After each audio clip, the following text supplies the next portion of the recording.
Shalom, shalom, shalom, soyez bénis dans le nom de Jésus.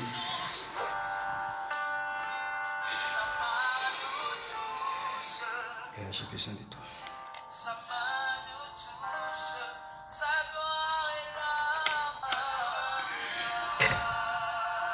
Shalom à tous, shalom à tous, shalom à tous. Que Dieu vous bénisse abondamment. J'étais impatient d'être avec vous aujourd'hui.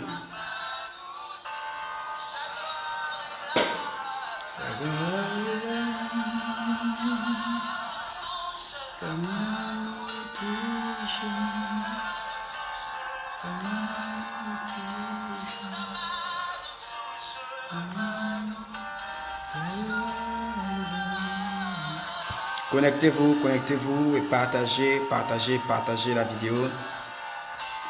Partagez, connectez-vous, partagez.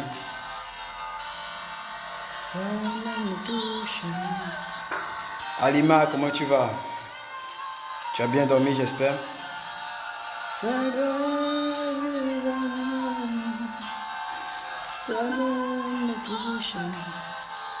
Shalom, shalom, shalom.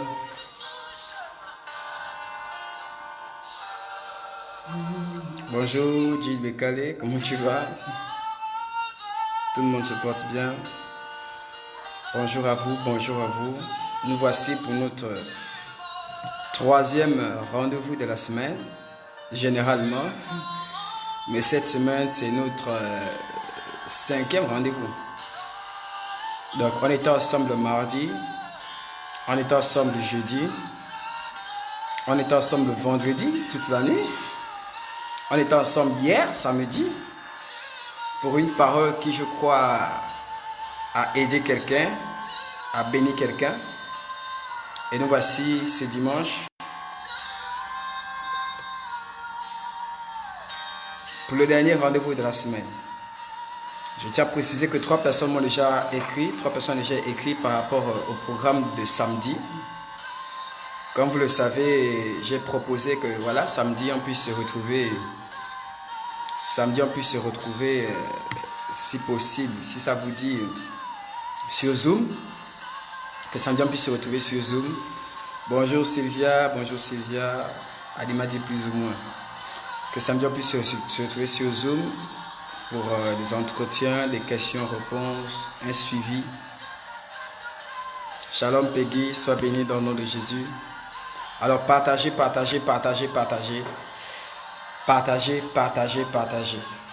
J'ai quelque chose pour vous encore aujourd'hui.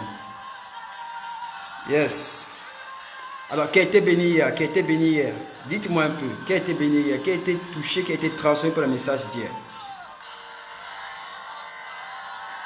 Hier, on a prêché sur Dieu va faire une chose nouvelle dans ta vie. Qui a été béni? Partagez, donnez-moi plein de cœur, plein de partage. On va commencer. Shalom Sorel, tu as écrit. On m'a communiqué ton message, tu as confirmé pour samedi. Il y a aussi Stélina qui a confirmé pour samedi. Soyez bénis pour cela.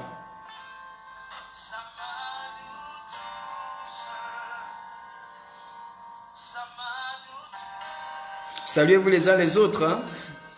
Vous pouvez vous saluer. Je sais que voilà, vous venez pour écouter le message, pour écouter le prophète, mais voilà, vous avez aussi vos frères qui sont en ligne.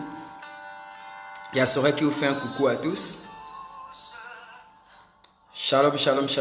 Est-ce qu'on peut commencer? Est-ce que vous avez partagé là? Qui a partagé déjà? Qui a déjà commencé à partager là? J'attends encore que ça monte un peu là. J'attends que ça monte un peu à 50. Dès que ça monte à 50, on commence. Tu seras encore béni aujourd'hui. Alors, rapidement, qui a vraiment été béni hier par le message? Est-ce que quelqu'un a quelque chose à dire par rapport au message d'hier, par rapport à la prédication d'hier? Sa main me touche. Sa gloire est là. Sa gloire est là. Hermine, sois béni. Shalom à toi.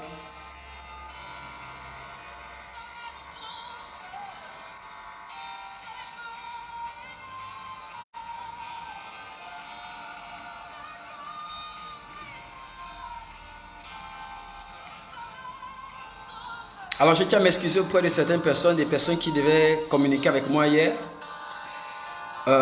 J'étais vraiment épuisé, j'étais fatigué. Et donc j'ai mis les téléphones en charge en me disant que comme les téléphones étaient à plat, je les ai mis en charge. En me disant que ça charge un peu et puis je vais revenir. Bonjour à toi Pascal, Chelsea. Et puis malheureusement voilà, je me suis endormi.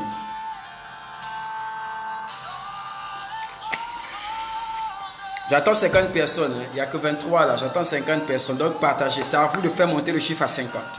Faites monter le chiffre. Faites monter, partagez, faites monter ça. De gloire en gloire, de gloire en gloire, tu m'emmènes, tu m'emmènes.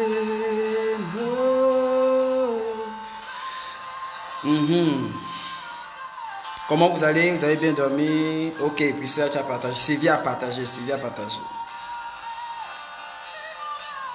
Gloire à Jésus.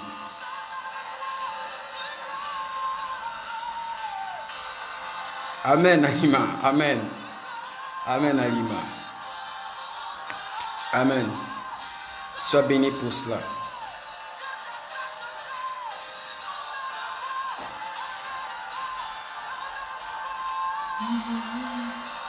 Il y a beaucoup de personnes qui ne sont pas encore connectées. Ils ont oublié l'heure ou bien je ne sais pas. Mais bon, on va aller. On n'attend pas les retardateurs. Ézéchiel, shalom à toi. On va y aller.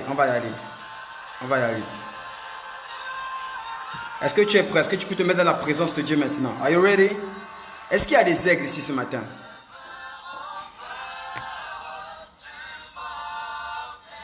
Est-ce qu'il y a des aigles ici ce matin? Je suis un peu fatigué, mais ça va aller.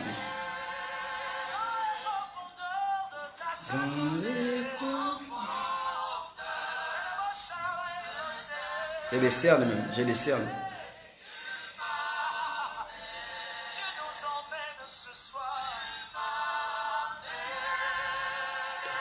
Est-ce qu'il y a des aigles ici ce matin? N'oubliez pas.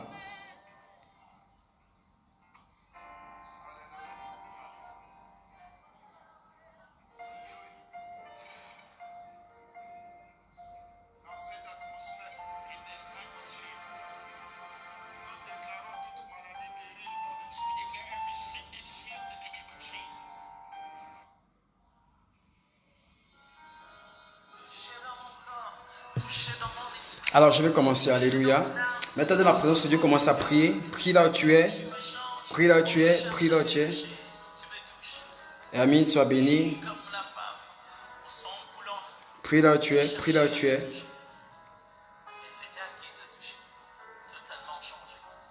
Moi je suis prêt, hein? Je suis prêt comme Pascal là. Je suis prêt.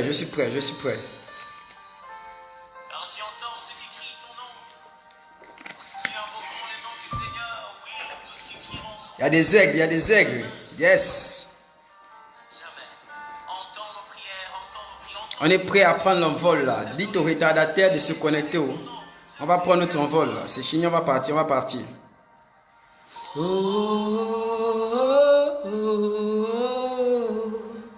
Je crie à toi.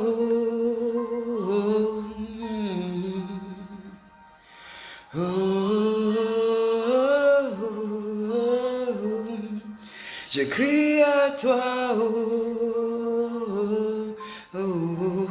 Sandrine, sois bienvenue. Shalom à toi, Alexandrine. Ézéchiel, sois béni dans le nom de Jésus.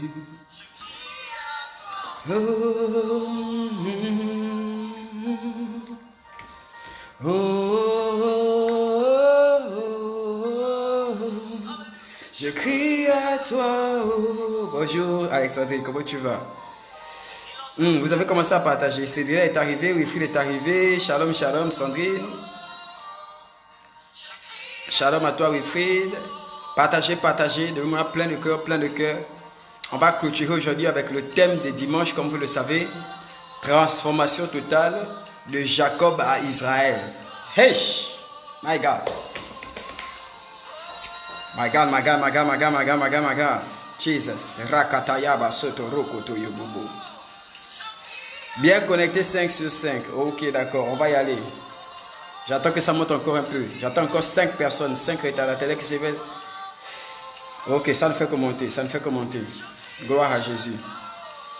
Les aigles sont là. Est-ce que les aigles sont là? Est-ce que les aigles sont là? L'assemblée des aigles. Nous allons passer un moment extraordinaire dans la présence de Dieu. Nous allons passer une semaine extraordinaire au contact avec la parole de Dieu, dans la présence de Dieu. On a parlé des anges ont visité les gens ont été visités par le surnaturel, on a répondu aux questions, les gens sont conscients de leur appel. On a prêché sur, voilà, Dieu fait quelque chose de nouveau dans ta vie. On a parlé de Ruth, on a parlé de beaucoup de choses, on a parlé de voir de quel type de femme es-tu, justement, des questions qu'on devait se poser, que Dieu est censé te poser en cette période de confinement. On a parlé de ça, j'ai parlé de Ruth, j'ai parlé de la femme samaritaine. Des gens étaient bénis par le message. Que cette femme samaritaine qui était préoccupée plus par adorer le Seigneur plutôt que de passer problèmes personnels avec ses mariages et tout ça. Donc on a parlé de plein de choses cette semaine, je pense. Et dimanche dernier, je devais parler de Jacob. Mais voilà, à cause de la Pâque, j'ai fait une entorse à ce programme-là, mais bien sûr sur l'esprit. Oui, Alima, c'était vraiment une semaine. Je pense que là, il y a des gens qui ont des cahiers chargés là. Si parmi vous, il y a des prédicateurs, des gens qui exhortent, je pense que là, vous avez de quoi bénir les gens, de quoi prêcher, de quoi parler de Dieu auprès de vos familles, de vos collègues et tout ça. Je pense que là, vous en avez de quoi quand même. Mais ça ne fait que commencer. Que quelqu'un dise que moi, ce n'est que le commencement. Alors, aujourd'hui, je vais clôturer. Gloire à Jésus, Christian. Aujourd'hui, je vais clôturer sur transformation totale de Jacob à Israël. On va clôturer dessus. Alors, on va faire un petit récapitulatif déjà. Ce sera le 4e dimanche aujourd'hui que j'en parle. Et nous en avons parlé. J'ai expliqué déjà que voilà, Dieu ne voulait pas que Jacob termine comme Isaac. Je vous ai expliqué cela. Je vous ai expliqué que voici Isaac va finir aveugle, dupé par ses fils, sans une claire vision de ce que Dieu va vouloir pour ses enfants, puisqu'il va vouloir bénir Ésaü plutôt que de bénir Jacob. Alors que c'est Jacob qui était le choix de Dieu. Oui, ce n'est que le commencement. Donc, je vous ai expliqué que Isaac n'a pas eu une grande histoire, une grande marche avec l'Éternel. Et Dieu voulait produire un chemin différent avec Jacob. Et Dieu a attendu que Jacob quitte la maison de son père pour se révéler à Jacob. Et je vous ai parlé de ça. Parfois, Dieu veut que tu sortes je vais dire ça comment Dieu veut que tu sortes de ta zone de confort pour commencer à travailler avec toi, pour commencer à te parler. Je vous ai expliqué que voilà, Jacob était allongé et il a vu les anges monter et descendre. Les anges montaient d'abord avant de descendre parce qu'ils étaient déjà là. Ils étaient déjà là, pas à cause de Jacob, ils étaient déjà là surtout à cause d'Abraham, qui lui-même avait fait un hôtel à Dieu, avait dressé un hôtel à Dieu à Bethel justement. Seulement, ça ne s'appelle pas Bethel à cette époque. Et c'est Jacob qui va donner le nom de cet endroit, Bethel. Il va dire que c'est un lieu redoutable car Dieu est dans cet endroit. Et il va donc comprendre par cette proclamation que Dieu ne vient pas seulement à cause de lui, mais il s'est retrouvé dans un endroit où Dieu était. Ainsi aussi, voilà, Dieu vous connecte à des lieux, Dieu vous connecte à des personnes où il a une capacité, il est capable de davantage vous bénir, davantage se déployer dans vos vies. Il y a des choses que nous n'expérimentons pas parce que simplement nous ne sommes pas au lieu ou aux côtés des personnes qui sont capables d'ouvrir le ciel pour nous. Et c'était le cas avec Jacob. Jacob était chez son père, mais il a fallu qu'il vienne à Bethel. Là, l'endroit était déjà préparé d'avance, était déjà conditionné. Voilà, et ensuite, ses yeux se sont ouverts, il a commencé à avoir des révélations. C'est à ce moment-là qu'il a eu une vision. Et j'expliquais cela, et j'expliquais que vous voyez, Jacob est parti chez Laban. Laban qui n'était autre que son oncle, le frère de sa mère. Il est arrivé chez Laban vraiment avec un bâton, et puis il est sorti de là-bas extrêmement béni, excessivement béni. Et Dieu voulait l'enseigner aussi le travail. Et là, j'ai parlé du travail, je vous ai expliqué ça. Je vous ai dit que les chrétiens, nous vivons beaucoup dans le surnaturel, nous vivons beaucoup dans les visions, dans les songes, dans les proclamations, dans l'église. L'église n'est pas l'endroit où tu fuis ta vérité. L'église n'est pas l'endroit où tu fuis ta vie. La prière n'est pas le lieu où tu refuses d'affronter tes réalités, d'affronter ta vie, de te battre pour ta destinée. Il faut te mettre en colère, comme dit le pasteur Marcelo Tenassi. Mets-toi en colère pour enfanter ta destinée. Voilà, je vous ai dit que l'une des choses que Dieu a préparé, a appris à Jacob, c'est le travail et le travail. Au commencement, la Bible dit, au commencement, Dieu créa les cieux et la terre. Donc, au commencement, on a un Dieu qui est tout puissant, qui travaille lui-même. Dès le commencement, on a un Dieu qui crée, qui travaille, qui opère déjà des choses. Et vous allez voir que de Genèse à Apocalypse, tout ce que Dieu fait, c'est travailler. Dieu, c'est un bosseur. Et je vous ai dit que toutes les personnes que Dieu a appelées, c'est des bosseurs. On a parlé de David qui était un bosseur. On a parlé de Jésus. Je vous ai même parlé des apôtres. Que quand Jésus dit il y a 12 personnes que vous allez impacter la nation, c'est parce qu'il connaît qui ils sont. C'est des bosseurs. Voilà.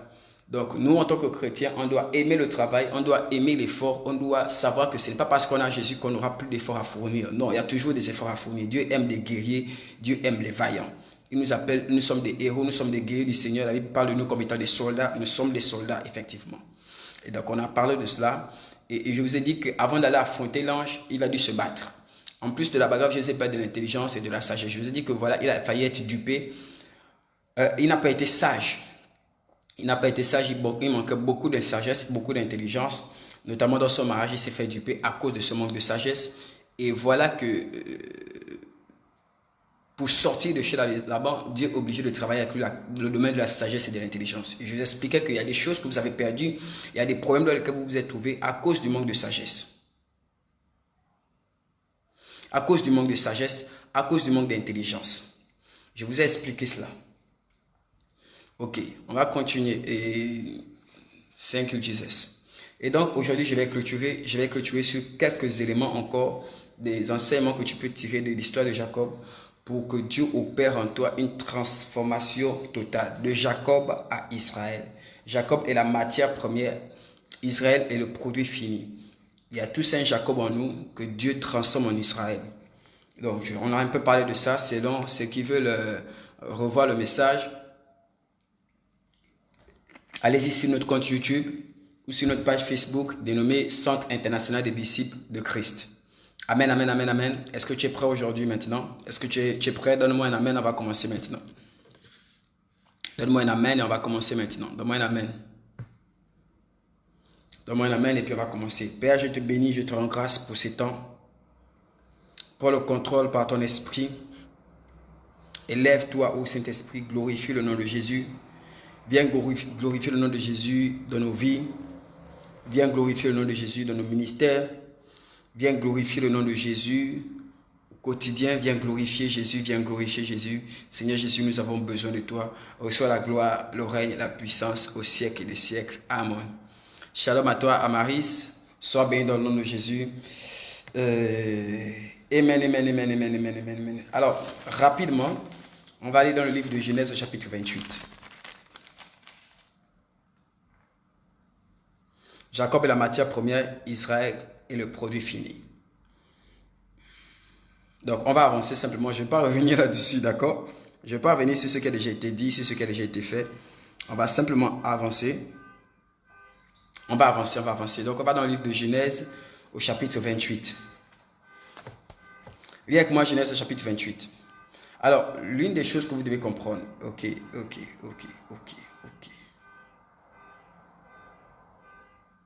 Shalom à toi Sandrine, comment tu vas?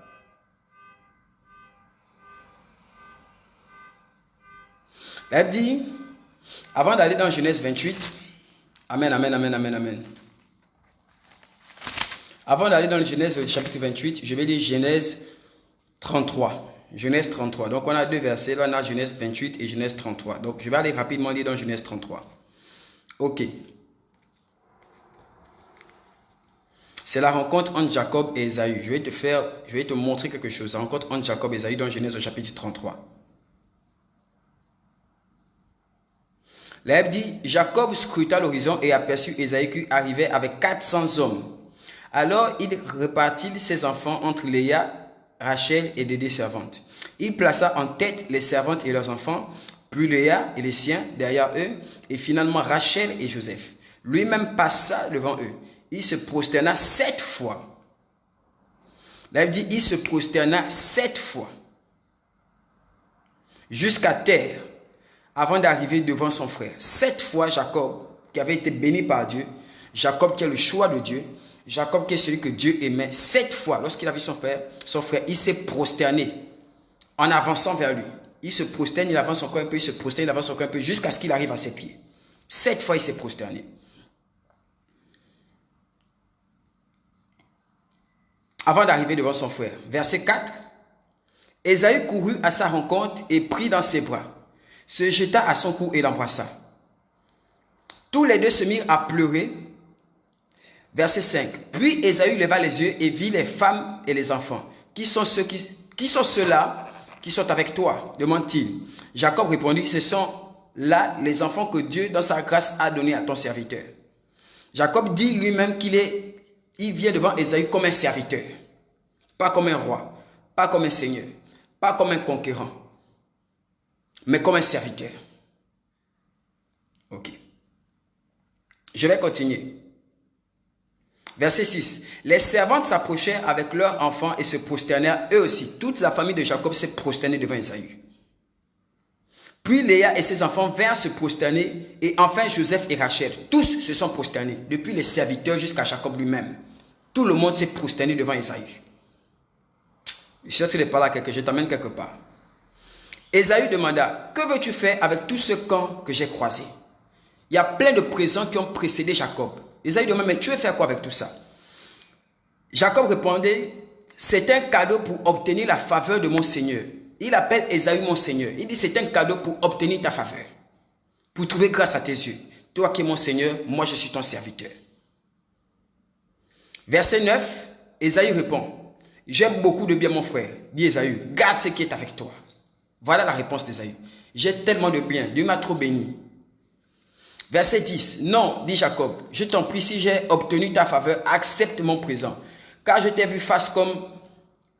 vu en face, comme on regarde la face de Dieu. Écoutez l'expression qu'il utilise, my God. Car je t'ai vu en face, comme on regarde la face de Dieu. Et tu m'as accueilli favorablement. Accepte donc, je te prie, le présent que je t'ai fait parvenir. Car Dieu m'a accordé sa grâce et j'ai tout ce qu'il me faut. Jacob dit, j'ai tout ce qu'il me faut. Dieu m'a béni, donc accepte s'il te plaît. Moi-même, j'ai trop de bien. Ésaü va répondre. Il insista tant qu'Ésaü finit par accepter et dit, partons et marchons ensemble, j'irai devant toi. Bien aimé, quels étaient les biens que Ésaü était prêt à refuser en disant que Dieu m'a même béni moi-même?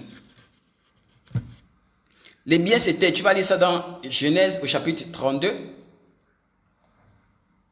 À partir du verset 14, Jacob s'installa à cet endroit pour la nuit et il choisit des filles il choisit dans ce qu'il avait à sa disposition de quoi faire un présent à son frère Ésaü. Voici ce qu'il a choisi pour un présent à Ésaü. Il a choisi 200 chèvres et 20 boucs, 200 brebis et 20 béliers, 30 chamelles qui allaitaient avec leurs petits, 40 vaches et 10 taureaux, 20 ânes et 10 ânons. Voici ce qu'il a envoyé. Et Ésaü a dit, mais c'est quoi tout ça? Il a dit, non, ça c'est un présent pour toi. Ésaü a dit, je n'ai pas besoin de ça. Moi-même j'ai trop d'argent, moi-même je suis trop béni. Ça c'est Ésaü. Bien aimé, la dernière fois qu'Ésaü et Jacob se sont rencontrés, Jacob a pris le droit de messe d'Ésaü.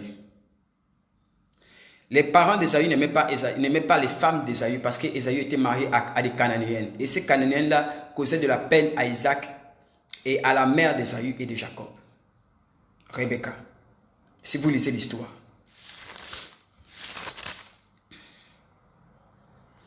On va maintenant aller au verset 28. Genèse verset 28. À partir du verset 1er. Genèse chapitre 28, autant pour moi, à partir du verset 1er.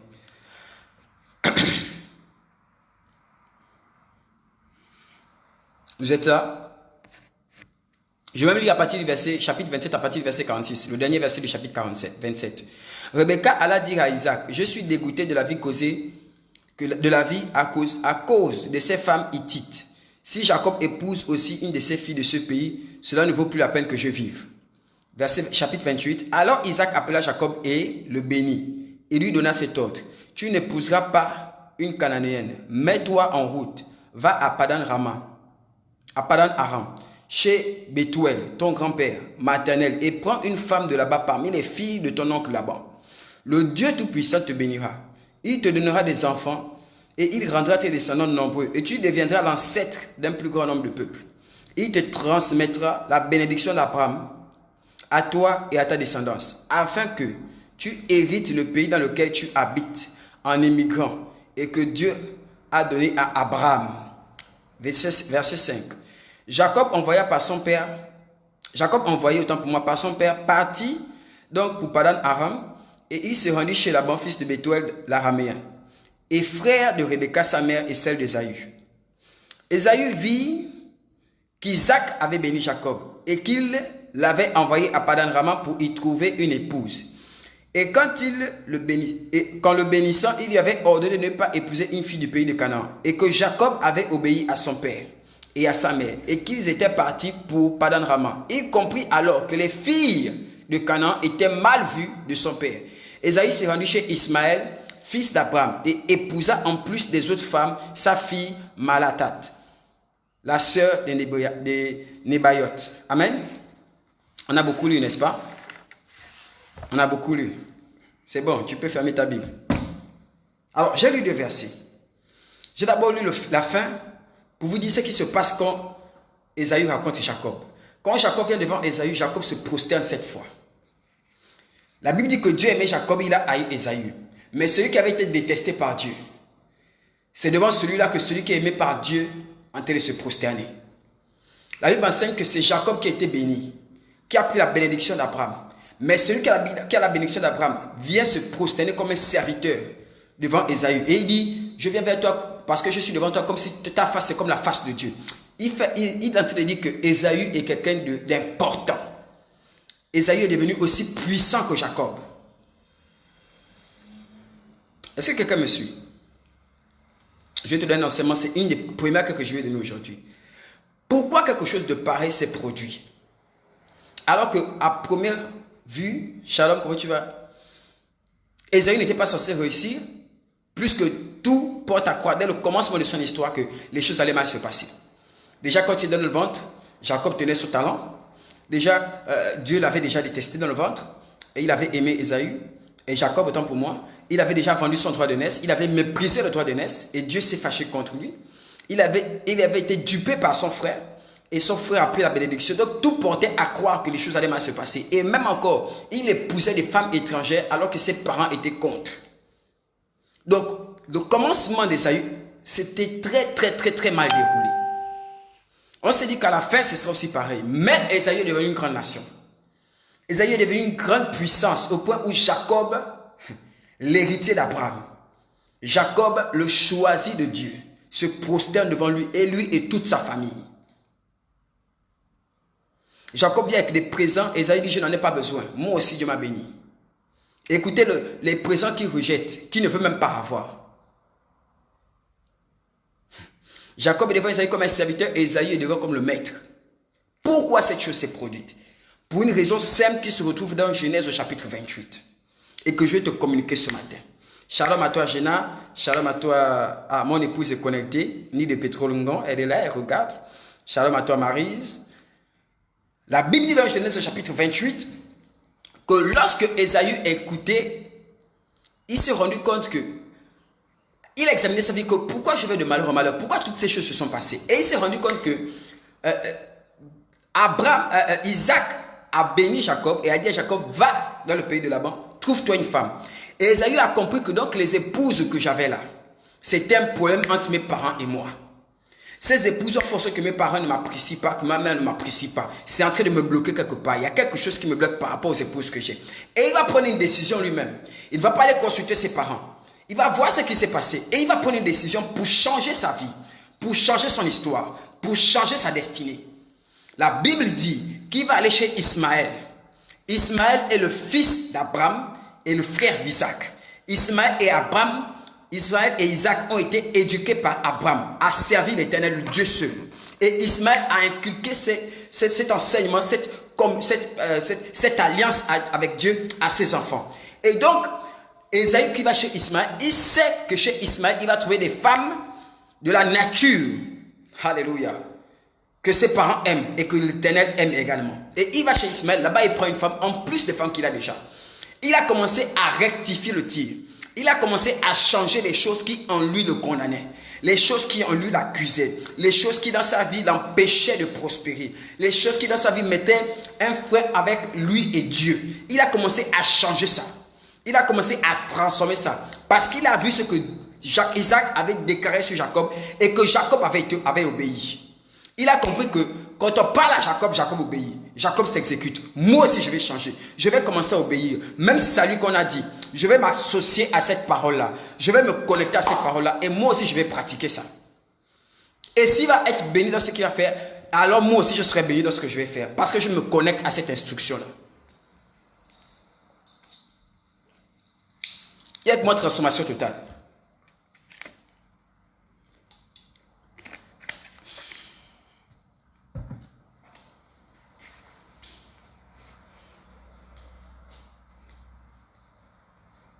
Et au final, lorsque les deux se rencontrent, c'est deux grandes nations qui ont réussi. Ça veut dire qu'il y a des choses en Ésaü que Ésaü a commencé à casser lui-même aussi. C'est ce que cette histoire révèle. Mais je voulais introduire avec ça, mais je vais finir avec ça.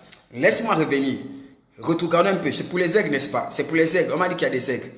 Je voulais mettre ça comme base. Je vais atterrir là-bas tout à l'heure. Laisse-moi revenir un peu. Écoute attentivement.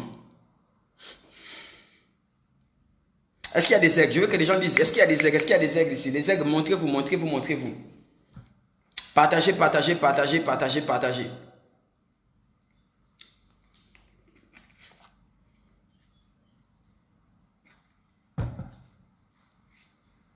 Amen, amen, amen, amen. Ceux qui nous ont écouté hier, vous allez comprendre que c'est un peu une suite. Mais c'est quelque chose de différent. Écoute-moi maintenant. Alors on parle de Jacob.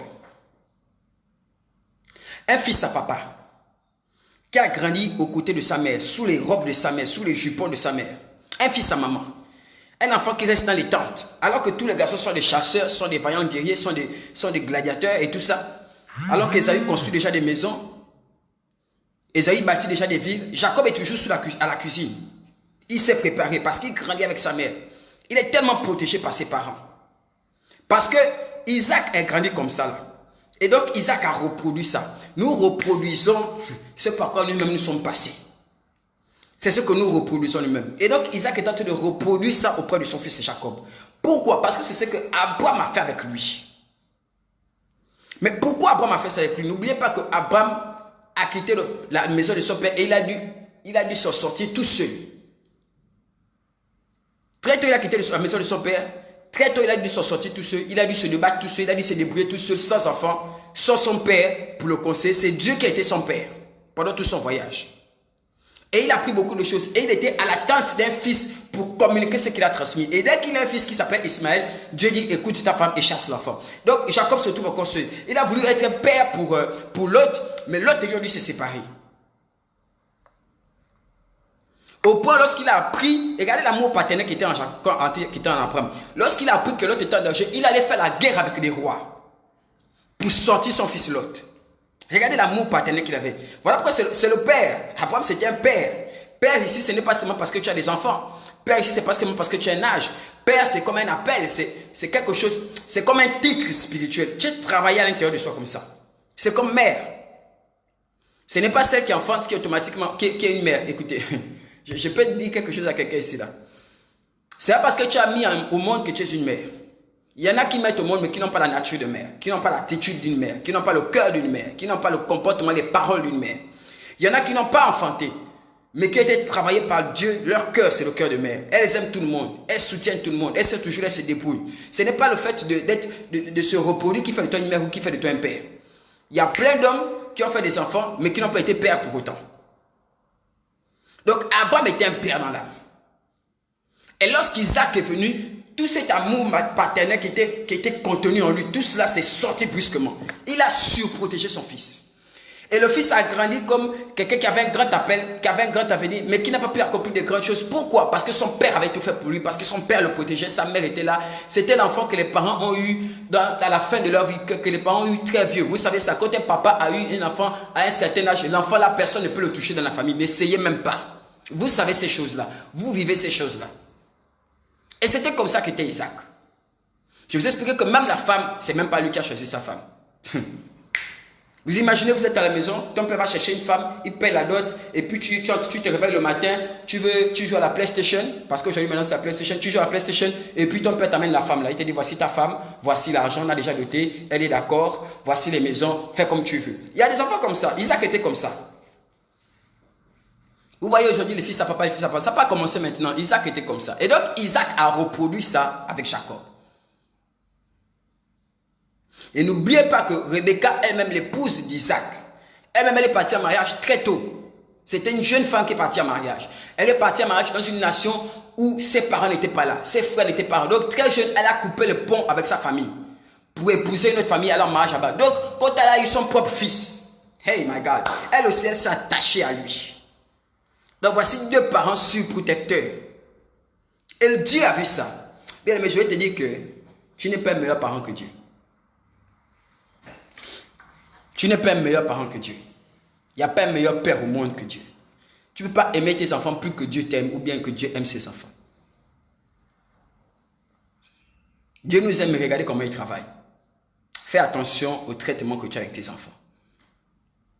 Bref, on va avancer. Et donc, Jacob arrive maintenant chez Laban. Pour la première fois, il n'a pas de repère. Il a une seule chose à l'esprit. Mon père a dit d'épouser une nouvelle femme. Donc, je vais pour le mariage. Ma mère a dit, Sarah a dit dans Genèse au chapitre 27, que, plutôt Rebecca, pour moi dans Genèse au chapitre 27, elle a dit à Jacob que quand ton père va parce que ton frère veut te tuer, donc va le temps que ça se tasse. Quand il aura oublié tout cela, je vais envoyer quelqu'un venir te chercher. Bien aimé, Jacob est parti pour 20 ans. Ça, c'est quelle colère qui va durer 20 ans. Quand il est parti, il s'est dit, bon, je vais chercher une femme, et puis dans une semaine, dans un mois, je vais revenir. Elle a dit qu'elle va envoyer quelqu'un m'appeler. La première année, personne n'est venu. La deuxième année, personne n'est venu. 3 ans, 4 ans, 5 ans, personne n'est venu. Il n'est pas parti pour faire un long séjour là-bas. Il est parti chercher une femme et revenir. Mais ce voyage a permis que son frère se calme. Première chose. Deuxième chose. La seule chose que Jacob a, c'est la vision. Il n'a rien d'autre que la vision. La seule chose sur laquelle il peut s'appuyer, c'est la vision. Bien aimé, Jacob ne comprenait pas la prière que son père a eue. Il ne comprenait même pas l'importance d'avoir la bénédiction. C'est Rebecca qui connaissait ça. Rebecca dit, oh papa, il faut te battre pour ça. Va te battre. Écoute, je vais faire. On va mettre des peaux de bête. Va chercher. Toi, tu ne connais pas. Va chercher. J'ai entendu ton père, il a dit, il veut bénir. Va prendre.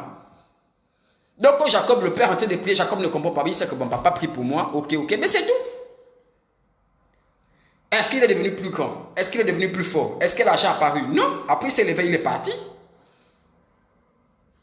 Il y a des choses qu'on a proclamées sur ta vie. Tu as même oublié.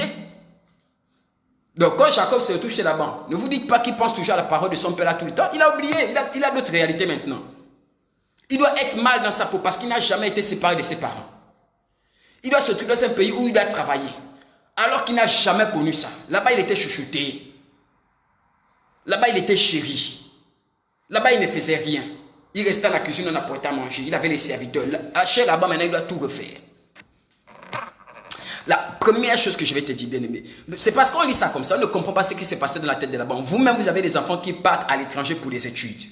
Vous-même, vous êtes des enfants que vous êtes éloignés de vos parents, éloignés de vos pays, de vos nations, de vos amis pour des études. Dans une nation que vous ne connaissez pas. Là, vous n'avez pas d'amis. Imaginez-vous là, parfois vous êtes angoissé. Vous êtes seul la nuit. Vous n'avez personne à qui parler, personne à qui vous confier. Aujourd'hui, il y a des réseaux sociaux.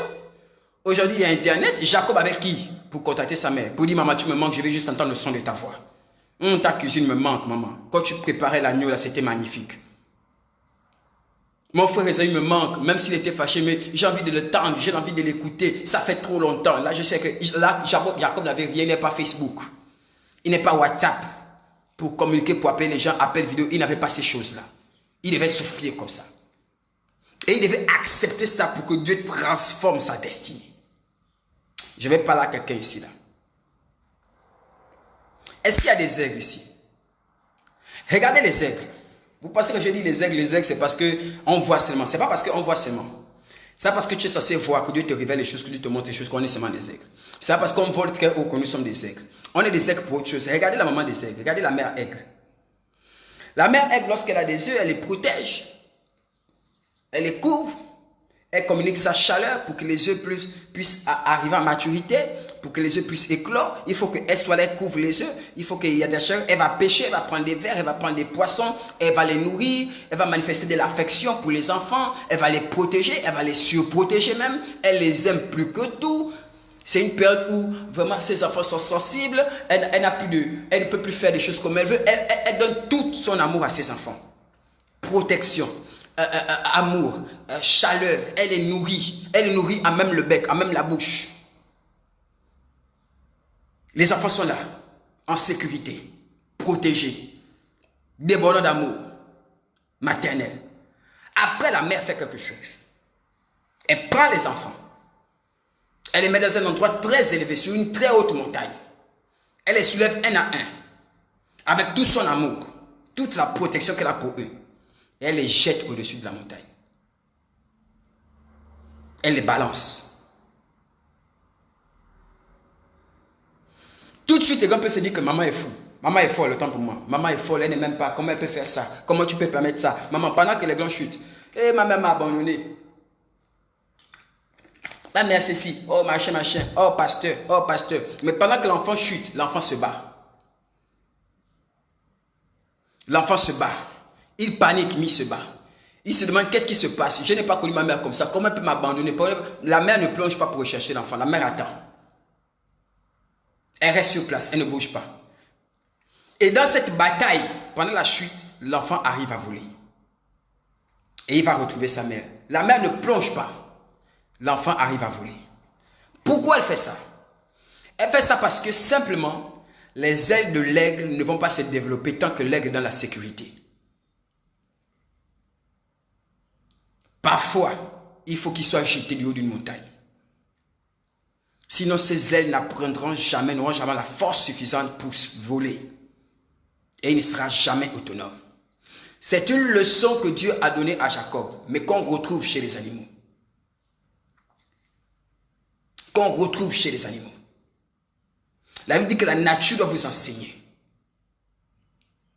Tant que l'aiglon est là, il est nourri, il est protégé, mais jamais il ne pourra voler lui-même. Mais c'est un aigle. Il a appelé à être grand. Il a appelé à fonder sa propre famille. Et la mère connaît les responsabilités. La mère connaît la vie des aigles. Parce qu'elle-même, elle est passée par là. Et si son enfant ne peut pas voler, ça ne sert à rien de vivre. Priver un aigle de ses ailes, c'est le priver de la vie. Et la mère doit faire un choix. Soit je garde mon enfant proche de moi, mon enfant, mon bébé, mon ceci, mon chéri, mon tout, je serai toujours là. Soit j'accepte de fermer les yeux et de le balancer. Pour qu'il commence à voler, pour que ses ailes prennent de la force. Est-ce qu'on peut prêcher ici? Et Jacob se retrouve dans la maison de Laban. Seul, abandonné. Il doit prendre le métier, il doit prendre le travail. Il doit se lever et faire face. Je vais dire à quelqu'un, lève-toi et fais face. Arrête de te cacher dans la prière, dans les jeûnes. Arrête de verser des larmes. La Bible dit que alors que Josué a été battu par Aïe, Josué va se mettre à jeûner et à pleurer devant la face de Dieu. Et Dieu va venir, il va dire, qu'est-ce que tu fais là? Lève-toi maintenant. Je vais dire à quelqu'un, lève-toi maintenant et affronte l'adversité. Le courage fait partie des caractéristiques que Dieu recherche chez ses enfants, Dieu recherche chez ses serviteurs. Écoute-moi, c'est avec courage que Jésus a accepté de quitter la maison de son père et de sa mère, aller dans le désert. 40 jours, sans un soutien, sans le SAMU quelque part, sans un numéro vert où il peut appeler les pompiers, ou bien il peut appeler les médecins au cas où quelque chose se passe. Sans un ami qui peut contacter au cas où il est en train de mourir de faim. Il a accepté de partir comme ça là. Nous, quand on jeûne encore, on veut à ce que le frigidaire soit plein. Au cas où la nuit, je peux même prendre le lait. Au moins, j'ai le crédit. Au moins, j'ai les unités. Si quelque chose m'arrive, je peux appeler quelqu'un. Il a accepté de partir seul comme ça, 40 jours. Il n'y a que lui, sa foi en Dieu et le diable. C'est avec courage que David a quitté les champs pour aller voir Goliath. Lorsque tout le monde avait peur, il a dit ça, c'est qui s'était circoncis. Qui parle de l'Éternel, qui parle de la maison de Dieu comme ça là. Je vais m'en occuper. Ce qu'il a distingué, ce n'est pas seulement l'huile de Samuel sur sa tête. Parce que Saül aussi avait été un. Ce qu'il a distingué, ce n'est pas seulement le fait qu'il a affronté des lions. Les autres étaient des guerriers braves aussi. Ce qu'il a distingué, c'est le courage qu'il a mis en face. Bien aimé, je vais choquer quelqu'un.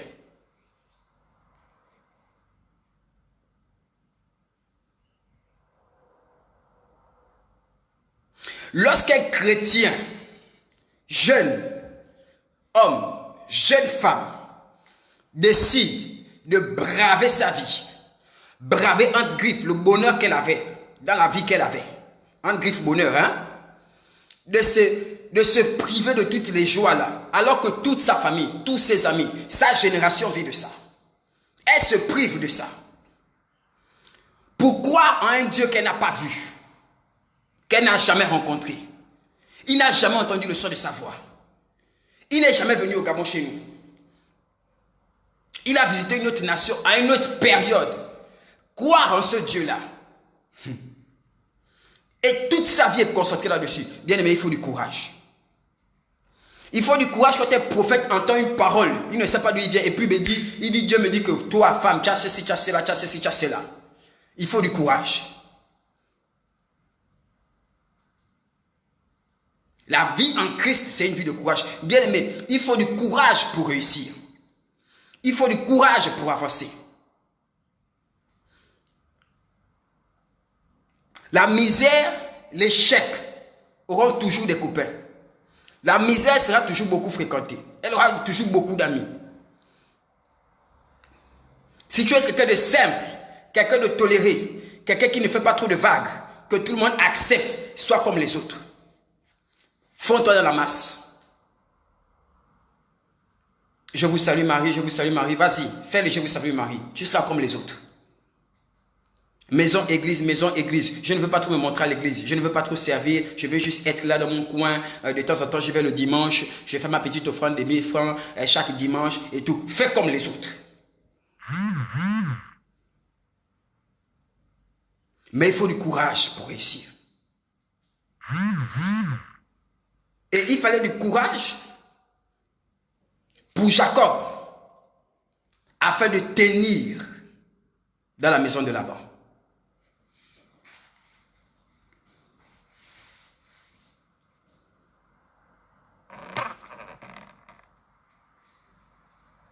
On met tout derrière un prophète, un pasteur. Un problème arrive, tout de suite on panique. Tout de suite on est épeuré. Tout de suite on est effrayé. Tout de suite on pleure.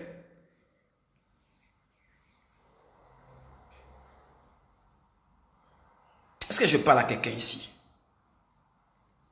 Et Jacob était là, jeune garçon, dans une maison, une famille, un pays. Et il devait oublier tout ce qu'il a appris et devenir quelqu'un d'autre. Il devait renoncer à tout ce qu'il maîtrisait et devenir quelqu'un d'autre. Renoncer à tous ses privilèges, accepter sa réalité. Croire en Dieu dans cette nouvelle réalité-là et aller de l'avant. Avec dans l'espoir qu'un jour, Dieu va me ramener dans la maison de mon père. Un jour, je veux revoir mon père. Un jour, je veux revoir ma mère. Un jour, je veux revoir mon frère. Je ne sais pas quand, mais un jour, ça va arriver. C'était ça son désir, retourner chez lui. Et alors qu'il quitte là-bas,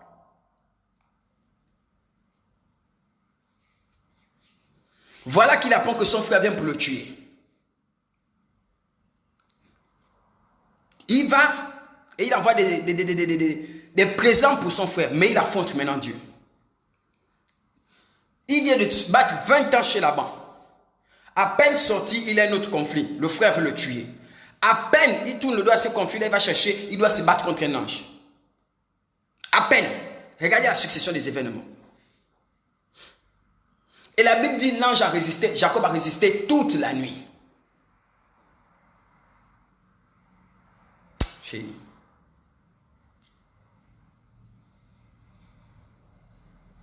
Et au petit matin, le frère était là. Et il s'incline. Il a changé son nom. Il a changé son nom pas seulement à cause des prières. Il a changé son nom aussi à cause des actes qu'il portait. Les actes qu'il posait, ce n'était pas seulement les offrandes. Ce n'était pas seulement s'être incliné. C'était aussi le courage d'aller affronter l'adversité.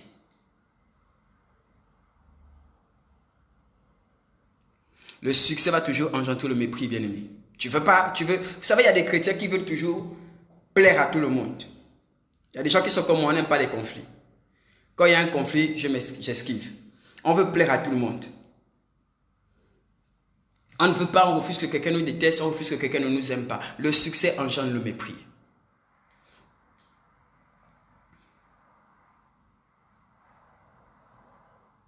Et Dieu, qui aime Jacob, a tenu à laisser Jacob des années vivre ça, pour changer son nom, pour changer son histoire.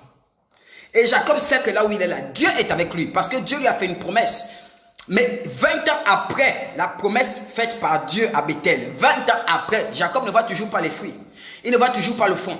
Il ne voit toujours pas le bout. Il ne voit toujours pas l'accomplissement. Et même lorsqu'il sort de chez Laban, il doit encore se battre. Ça a pris des années.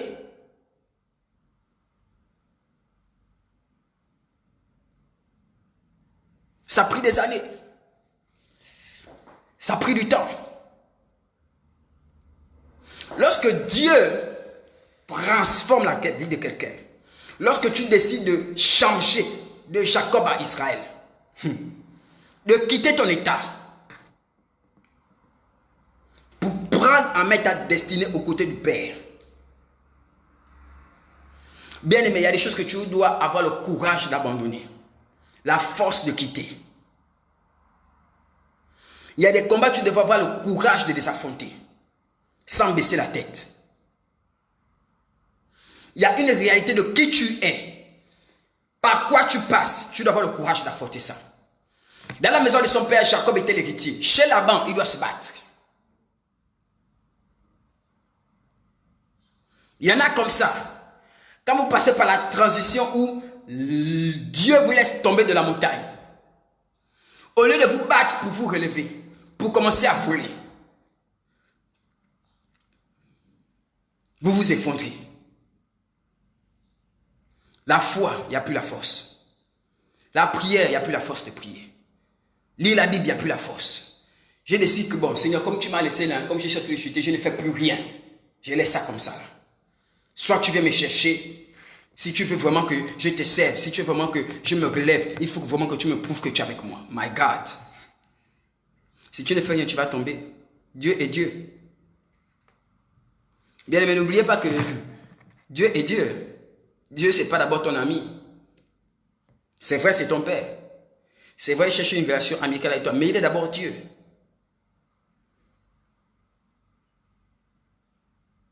Il y a des gens qui se trouvent dans la position de Jacob, où tu dois renoncer à tes petits plaisirs, renoncer à ton autorité, renoncer à ta grandeur, renoncer à tes honneurs, renoncer à tes priorités, parfois même renoncer à tes visions, renoncer à tes rêves, pas totalement. Pour un temps, tu dois renoncer à certaines choses. Renoncer à tes ambitions, parfois, tu dois mettre ça de côté. Parfois, tu dois mettre de côté tes priorités. Changer la classification de tes autorités, de ce qui est de tes priorités. Accepter la nouvelle condition dans laquelle tu es. Quand tu étais dans le monde, c'était facile peut-être. Maintenant, tu es en Christ, les choses ont changé. Dieu, ce n'est pas le diable qui te sourit tout le temps pour te conduire en enfer. Non, Dieu te montre le ciel en face. Même s'il ne sourit pas, la destination, c'est le ciel. Le diable te cache la destination. Il te met le sourire, il te met les présents, il te met les cadeaux, il te cache là où tu vas. Tu le suis simplement parce qu'il te montre des choses. Ça, c'était dans le monde. Ou quand tu claquais les doigts, les gens paniquaient. Quand tu te fâchais parce que tu as fait 7 ans des arts martiaux, tu t'appelles tout le monde. Maintenant, tu es en Christ. Tu dois t'asseoir sur ta colère. T'asseoir sur ton orgueil. Dieu te montre un autre monde. Pas le monde d'Isaac. Là, tu es un enfant chéri. Il te montre le monde de Laban. Là, si tu ne travailles pas, tu ne te maries pas. Si tu ne travailles pas, tu ne sors pas de chez Laban. Tu peux rester là 20 ans. Il faut que tu travailles pour sortir. Si tu n'es pas intelligent, Laban va te tourner en ridicule. Pendant des années, ta vie va s'arrêter là. Il y en a dans le processus de transformation que Dieu a commencé dans vos vies. Vous êtes arrêté chez Laban. Vous n'êtes jamais sorti. Et vous vous plaisez chez Laban. Il y en a jusqu'à présent, vous êtes toujours dans la maison de Laban. Tu n'es pas retourné chez toi. Tu ne vis pas la vie que Dieu veut pour toi. Tu vis toujours le stage que Dieu a préparé pour toi, pour te transformer. Tu es toujours dans le stage. Et tu te plais dans le stage. Tu es toujours dans la maison de Laban. Et tu te plais chez Laban. Parce que tu peux mettre du courage pour affronter après Laban. Le courage que tu as affronté pour accepter d'abord, ça te suffit. Tu ne peux pas te dire que non, si je sors de Laban, est-ce que je connais ce qui va se passer là-bas? Au moins là-bas, je le connais. Au moins, je sais comment traiter avec lui. Au moins ici, j'ai ma femme Léa. Au moins ici, j'ai déjà Rachel. J'ai déjà les brebis là, je peux rester encore le serviteur de Laban, il n'y a pas de souci. Mais si je sors de chez Laban, qu'est-ce qui va m'arriver devant? Est-ce que je connais qui vient? Est-ce que je connais où je vais? Est-ce que je connais ce qui va se passer? Il y en a qui n'ont pas le courage de dire que non, je vais affronter même si je ne sais pas. Mais Dieu m'a dit pars, je pars. On peut faire se contenir à ce qu'on a déjà expérimenté, ce qu'on a déjà touché, ce qu'on connaît déjà. Au moins ça on est sûr. My God.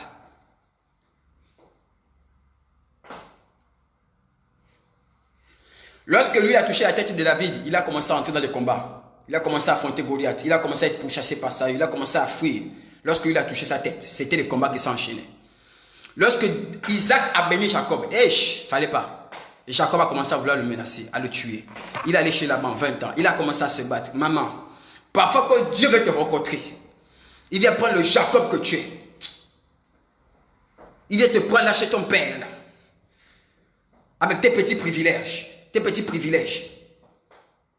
Ton confort. Quand Dieu vient te chercher là-bas, il va te travailler pour que le Jacob qui est en toi meure. Et donne naissance à Israël, le vainqueur. Donne naissance à Israël, le conquérant. Donne naissance à Israël, le soldat. Donne naissance à Israël, l'homme de foi. Donne naissance à Israël, celui qui a vaincu. Jésus dit, et celui qui vaincra, il sera assis sur mon trône. Donc, dans notre marche, il y a des victoires qu'on doit avoir. Et pour avoir des victoires, on ne peut pas parler de vaincre sans combat. On ne peut pas parler de combat sans ennemi à affronter.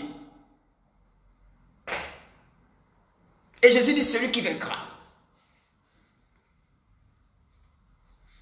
Est-ce que je peux continuer? Est-ce qu'il y a quelqu'un qui est ici avec moi là? Je peux continuer.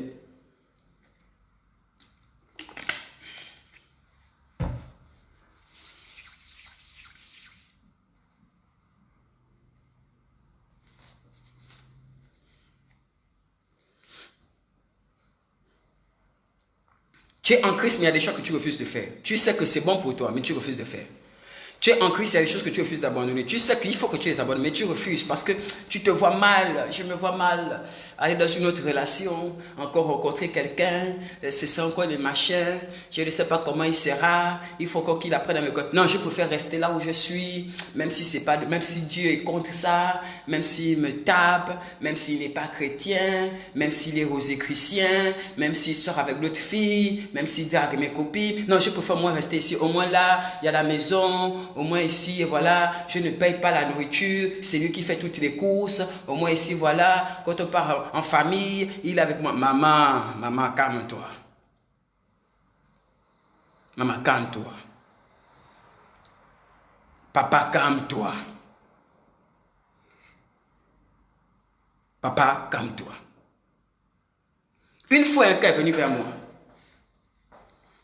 Je me suis dit dans mon cœur, ah Seigneur, est-ce que je peux prier pour un cas comme ça? C'est ce que l'Esprit m'a répondu. L'Esprit m'a dit, est-ce que tu crois que le ciel existe?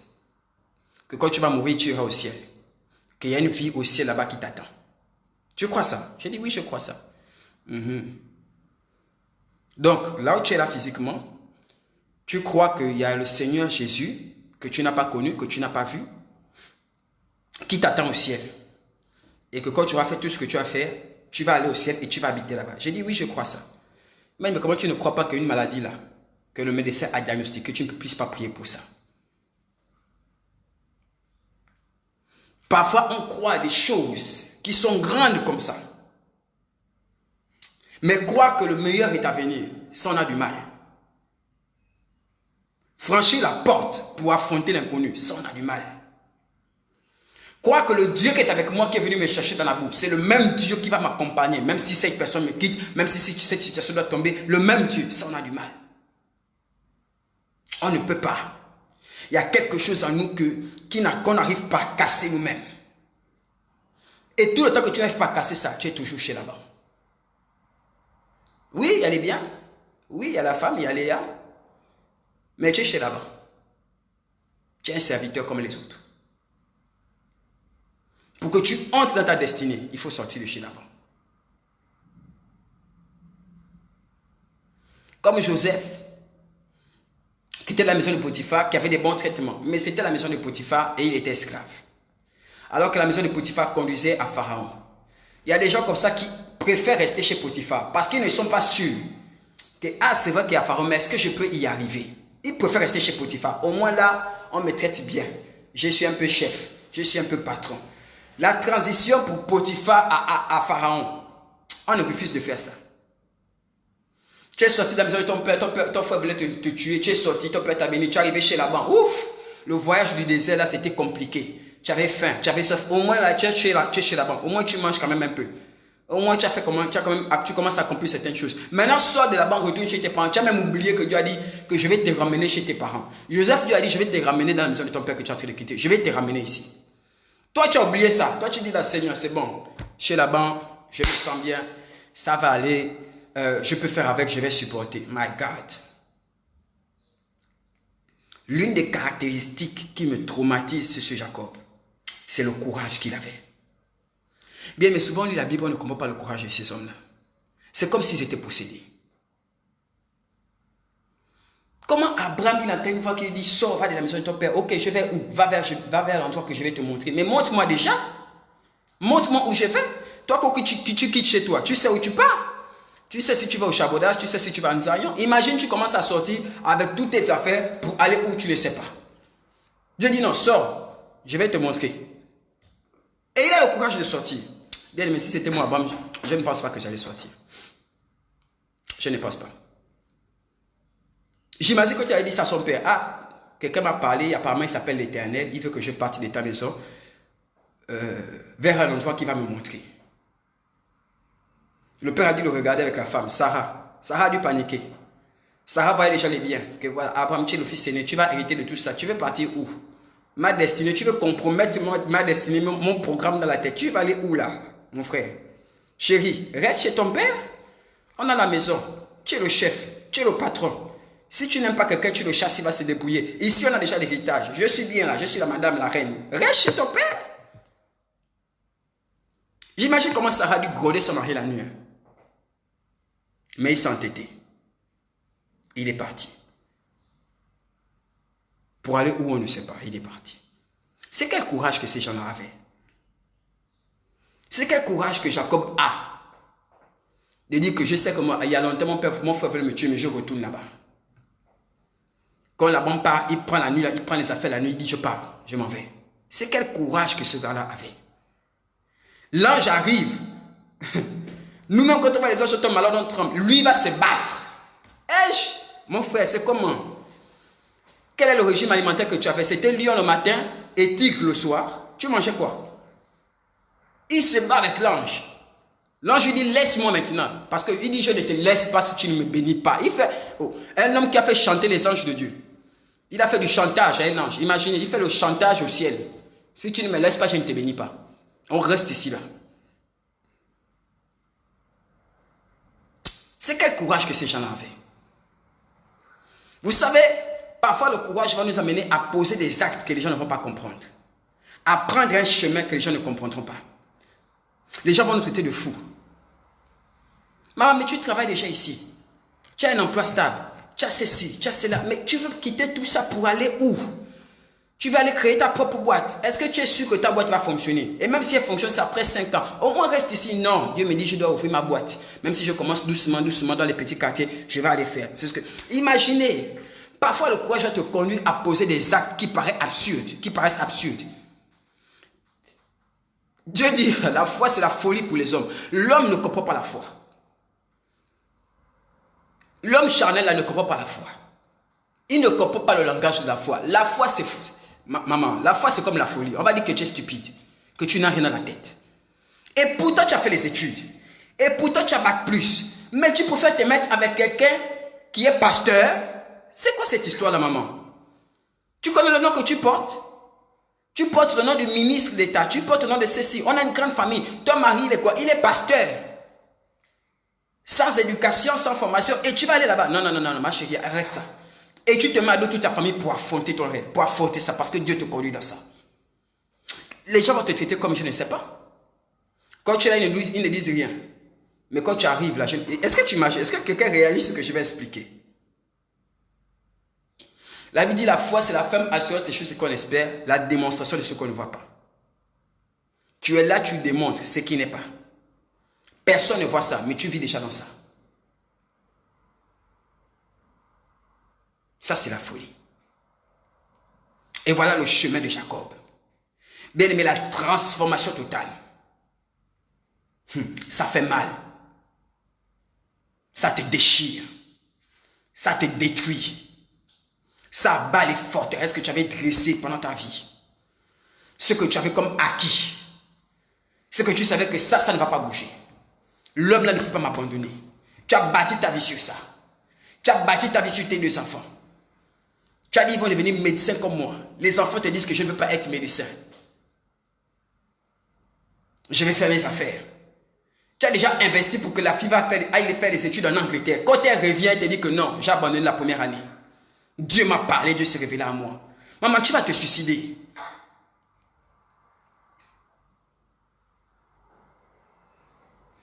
Voici comment Sarah est loin de ses enfants.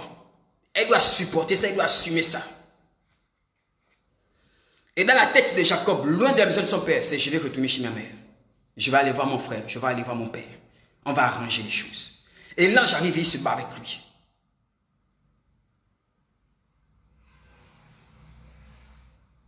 Il y a que moi transformation totale. Quand Dieu te prend sur ton chemin que tu avais tracé, avec tes principes, ta manière de faire, ton comportement, ton caractère, tes priorités, tes attitudes, ta famille, tes amis, ta vie, quoi. Dieu te prend là-bas. Il t'amène sur un autre chemin que tu n'as jamais imaginé. Et il te dit, maintenant tu composes avec. Il y avait des amis que tu avais que tu n'as plus. Ce ne sont plus tes amis maintenant. Parce que ta vie prend un autre chemin. Parce que Jacob était Jacob. Jacob avait ses réalités. Jacob avait sa vie. Il avait ses choses. Mais Israël doit naître. Israël doit naître. Régnier avait son quartier. Il avait sa famille, il avait ses proches, il avait ses amis, il avait ses priorités, il avait ses ambiances, il avait ses signes. Mais Israël doit naître. Et quand Dieu prend Régnier pour transformer Israël, dans le processus de la transformation, j'ai tendance à retourner à Régnier. Je te dis, non, il y a des choses que je ne peux pas abandonner comme ça, brutalement, brusquement. Qu'est-ce que les gens vont dire? Ils vont dire que je suis ingrat, que je suis ceci, que je suis cela. Transformation totale.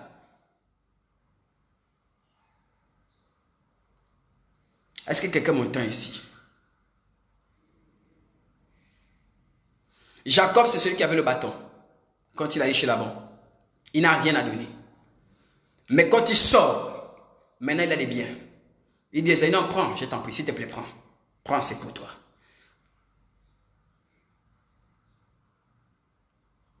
C'est comme ça qu'il a dit que, venez à moi. Jésus dit, mes brebis entendent ma voix et me suivent. C'est ce que Jésus dit. Mes brebis entendent ma voix et me suivent. Jésus n'a pas dit mes animaux. Jésus n'a pas dit mes bêtes sauvages entendent ma voix. Jésus n'a pas dit mes agneaux entendent ma voix. Il a dit mes brebis. Parce qu'il y a une transformation qui doit se produire entre l'agneau et la brebis. L'agneau doit muter. L'agneau doit subir une mutation pour devenir une brebis. L'agneau n'a rien à porter. L'agneau n'a rien à donner. Elle n'a rien à part sa vie. Elle a besoin d'assistance, elle a besoin de soins, elle a besoin de protection. L'agneau, bien, il a besoin de soins, il a besoin d'assistance, il a besoin de protection. L'agneau est là tout petit, tout fragile, il ne peut rien faire. Mais l'agneau doit devenir une brebis. Et la brebis a la laine. Quand la brebis est déjà là, les propriétaires sont contents. Parce qu'ils savent qu'ils vont... La laine, là, ça va produire. Ça produit la laine on peut revendre, on va manger. La brebis a le lait. Le lait, là, on fait le fromage avec, on va manger.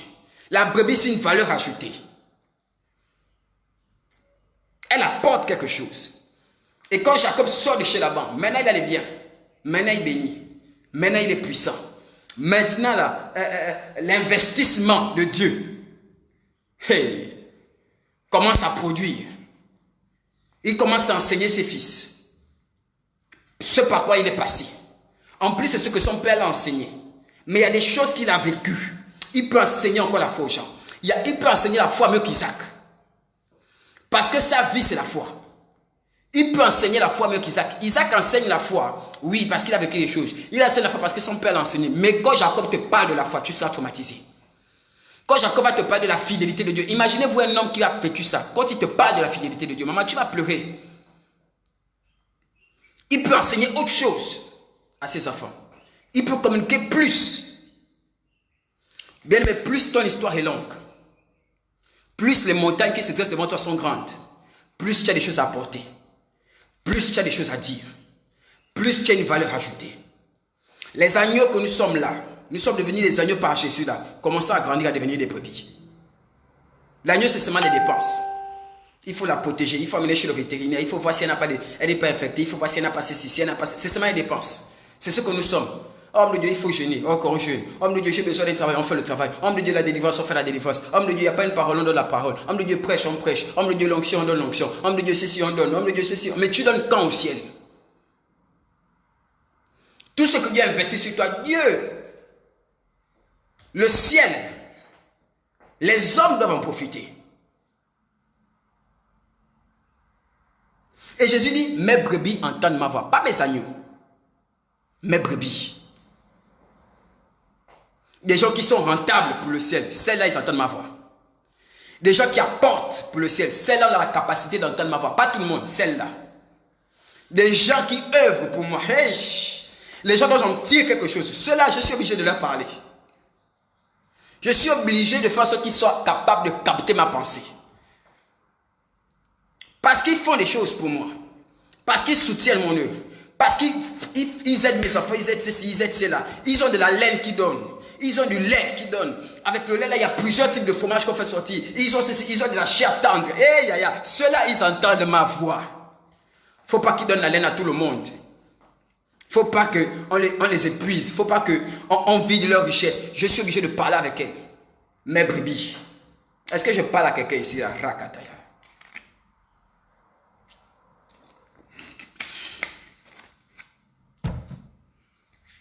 Mes brebis entendent ma voix. Et lorsque Jacob sort de la maison de Laban, il affronte l'ange. Jacob est transformé.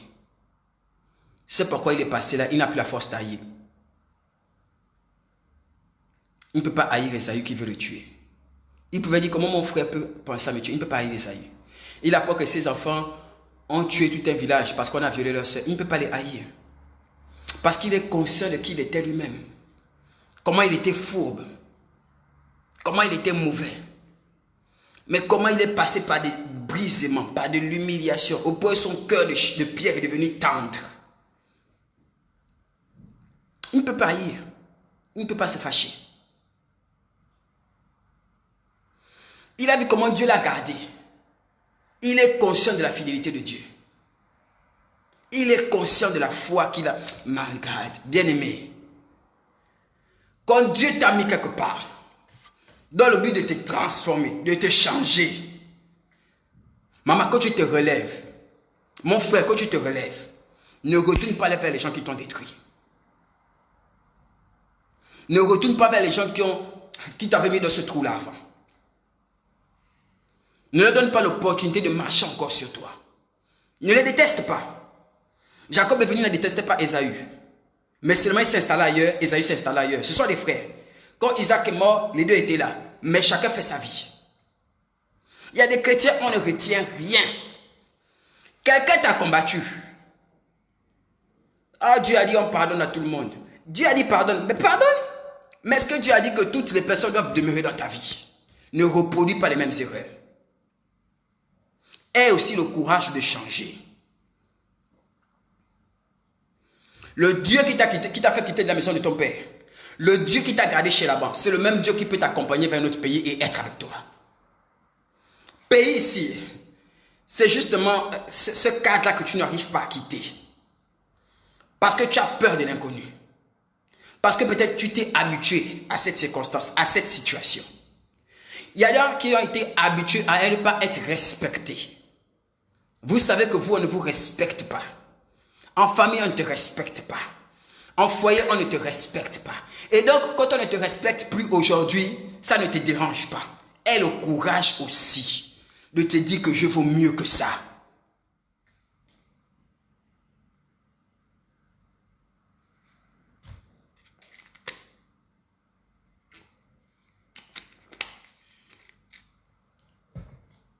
Quand Jacob est sorti de chez Laban, il a compris qu'il avait de la valeur pour Dieu.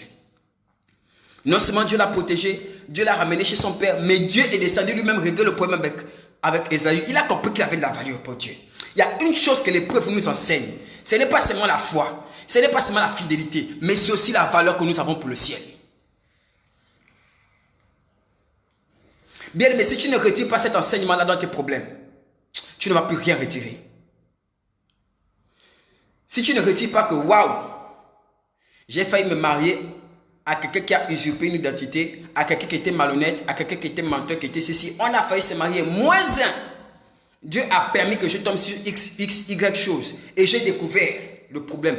Heureusement, non, Dieu m'aime. Dieu n'a pas permis que j'aille là-bas et que je souffre. Si tu ne comprends pas que dans l'épreuve que Dieu permet, ce qu'il veut te montrer aussi, c'est oui, c'est la foi. Oui, il est fidèle. Oui, il est amour. Mais surtout, je fais tout ça pour toi. Si je viens te chercher à l'intérieur, si je viens te chercher chez là-bas, si je te sors de là, comprends que tu as du prix. Comprends que tu as du prix. Et bien aimé, si Dieu te valorise, toi-même valorise-toi aussi. Si Dieu te montre de l'amour, si Dieu te montre que tu vaux quelque chose, la Bible dit que commence à te regarder tel que Dieu te voit. On a tendance à parler de ça. Oh, ce qui compte, ce n'est pas le regard des hommes. Ce qui compte, c'est le regard de Dieu. Mais le regard de Dieu, c'est aussi que tu es une bonne personne. Le regard de Dieu, c'est aussi qu'il prend soin de toi. Le regard de Dieu, c'est aussi que tu as du prix pour lui. Bien aimé, vous savez ce que ça veut dire quand quelqu'un prophétise sur quelqu'un? Quand un prophète dit, ainsi parle l'Éternel, toi, toi, toi. Ce que Dieu veut dire, c'est que oui, je te connais. C'est vrai. Le prophétique montre que le prophète voit. Mais ce n'est pas le prophète qu'on doit voir. C'est Dieu qui veut te montrer le message. Il veut te montrer le message que je te connais. Comment le Dieu qui a créé les cieux et la terre, écoutez bien, quelqu'un qui a créé les cieux et la terre, qui règne au ciel, qui a créé l'air et l'homme, me connaît. Comment cette personne arrive à me connaître? Et il ne me connaît pas vaguement, hein, que non, c'est quelqu'un qui passe à, c'est un jeune Gabonais. Non. Il me connaît au point de donner le numéro de téléphone de mon épouse. Ça veut dire que, non, my God, il connaît même ma femme. Il te connaît au point de te dire que pourquoi tu as prié hier. Et regardez jusqu'où Dieu part avec le prophétique. Pour nous montrer que je te connais. Si je te connais comme ça, c'est parce que je fais attention à toi. Si je fais attention à toi, c'est parce que tu as du prix à mes yeux. Toi-même en tant qu'homme, est-ce que tu vas prêter attention à quelqu'un qui ne t'intéresse pas? Non.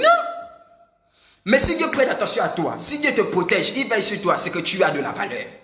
Il y a des hommes, il y a des femmes qui ont tellement été méprisées qu'elles n'estiment plus qu'elles valent quelque chose.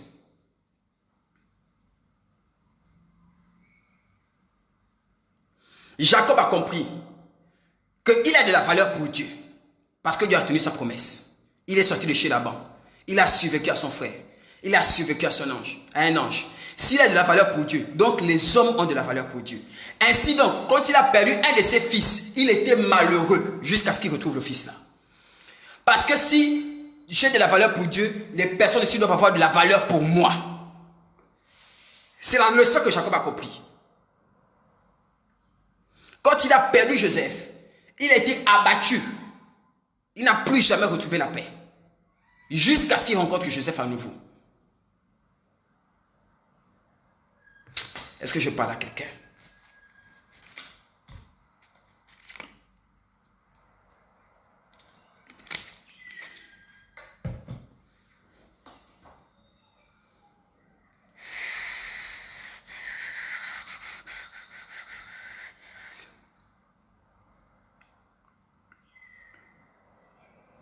Oui, tu as de la valeur.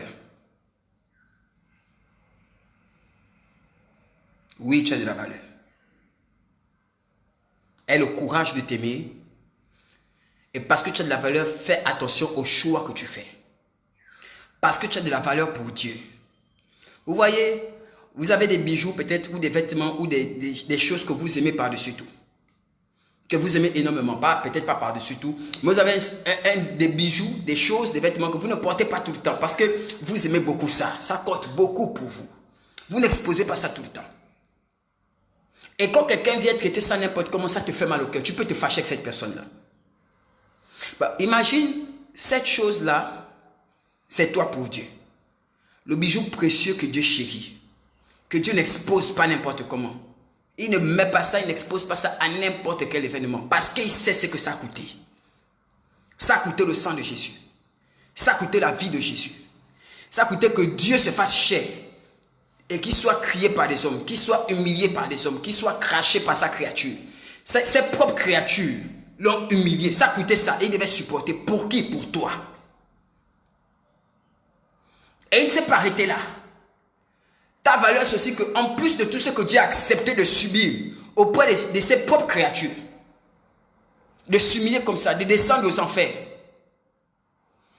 qu'est-ce qu'il fait? Ça ne suffit pas. Il envoie le Saint-Esprit demeurer avec toi tous les jours jusqu'à la fin. Remarque là, regarde le soin que Dieu prend pour toi. Il dit non, non, non, non, non, je ne peux pas partir, je vais te laisser seul. Je ne peux pas te laisser seul un seul instant. Attends, le Saint-Esprit va venir. Il va rester avec toi tous les jours jusqu'à la fin. Il va rester avec toi. Mais c'est pas seulement ça, ça coûtait. Quand même, bien quand même le Saint-Esprit est là. Jésus est en train d'intercéder pour toi, pour dire papa, l'enfant là, papa vraiment Alexandrine, papa vraiment Stélina, papa vraiment Wilfried. Hey my God, papa vraiment Régnier. Regarde le prix que le ciel a mis. On peut dire que le Saint-Esprit, ça s'arrête là. Non, il n'y a pas que le Saint-Esprit. La Bible dit qu'il appelait les uns comme prophètes, les autres comme apôtres, pour l'édification du corps de Christ. Donc il a suscité des ministères. Il a oint des hommes. Il a donné l'onction à des hommes. C'est une responsabilité, l'onction. Il a donné un tel pouvoir à des hommes. Pour qui? Pour toi. Ces hommes-là peuvent faire n'importe quoi. Dieu est conscient de ça. Mais il fait le choix d'assumer ça pour toi. Même si mes uns font n'importe quoi, je suis obligé. C'est la contrepartie. C'est le revers de la médaille. Pour qui? Pour toi. Bien aimé, quand Dieu t'a traité comme ça, toi-même traite-toi avec attention. Toi-même traite-toi avec soin. Toi-même refuse que le trésor du ciel, que le trésor du ciel, que la perle rare du Père, soit dans les humiliations qui n'ont pas de nom, soit dans les histoires sans queue ni tête, soit dans les histoires sales, soit traîné dans la boue par des personnes qui ne connaissent même pas ta valeur, qui ne savent même pas ce que le Créateur du ciel et de la terre a dépensé pour toi. Ils ne sont même pas conscients de ça. Arrête de te faire traiter comme un moins que rien, comme un moins que rien par des gens qui n'estiment même pas qui tu es, qui n'ont même aucune connaissance. Il y a des gens que tu as connus, ils te connaissent, mais ils ne savent même pas ce que Dieu fait pour toi en secret. Et toi, tu as fini à travailler avec toi. Quand tu sors, tu vas encore t'exposer dans des histoires compliquées. Jacob a fait alliance avec Ésaü, ils se sont entendus. Après, Jacob allait faire sa fille, parce qu'il comprend que non, on a grandi maintenant. C'est vrai, c'est mon grand frère. Quand j'étais loin, je voulais tellement le voir, tellement le voir. Mais maintenant que je le vois, je comprends qu'il y a un monde qui nous sépare. Il y a des gens comme ça. Tu as voyagé, ah, il me manque, il me manque, il me manque. Quand tu arrives, tu sens que non, Dieu vous a séparés. Il y a un monde entre vous deux. Il y a des choses par lesquelles tu es passé. Il y a des enseignements que tu as écoutés. Il y a un niveau dans le ciel où Dieu t'est élevé, c'est fini. Tu vas rester avec les mêmes personnes, vous allez discuter, mais tu sens que non. C'est plus pareil. Nous sommes tous des bijoux, mais chacun son bijoutier. Chacun son propriétaire. Mon propriétaire là, non. Je ne suis pas exposé dans la bijoutier de Hassan à Petit Paris. Non. Je ne suis pas exposé là-bas. Je suis exposé ailleurs. Hey. Est-ce que quelqu'un m'entend? Comment ça va le courage de t'apprécier? Comment ça va le courage de t'estimer? Comment ça va le courage de prendre des décisions? Des décisions qui vont sceller ton destin. Des décisions qui vont sceller ta transformation. Quand tu es en Israël, accepte de vivre en tant qu'Israël. Ne reviens plus par compassion de X ou Y à vivre encore comme Jacob. Laissez Jacob. Jacob est mort. Dis à quelqu'un, Jacob est mort. Jacob est mort. C'est fini. Les gens qui t'ont connu à l'époque de Jacob, ça c'était Jacob. Maintenant, s'il veut vivre avec toi, qui commence à estimer Israël? Parce que Israël n'est pas, Jacob n'est plus. C'est Israël qui est. Et quand Dieu t'a transformé après tous les soins qu'il a pris là, il y a toujours des gens qui vont te prendre comme le Jacob que tu étais il y a longtemps. Qui vont te rappeler ce que tu as eu à faire. Dieu ne te rappelle pas tes erreurs. Dieu t'a pardonné. Laisse les gens qui vont te dire, n'oublie pas d'où je t'ai pris. N'oublie pas où je t'ai sorti. N'oublie pas comment on s'est connus. Ah bon? Mais tout ce temps qui s'est passé là. Jacob est mort. Dieu ne se rappelle pas de ça. Il y a des gens sur le chemin de la transformation. De Laban à chez ton père. Tu te perds en cours de route. Tu n'as pas le courage de sortir. Tu as peur de sortir.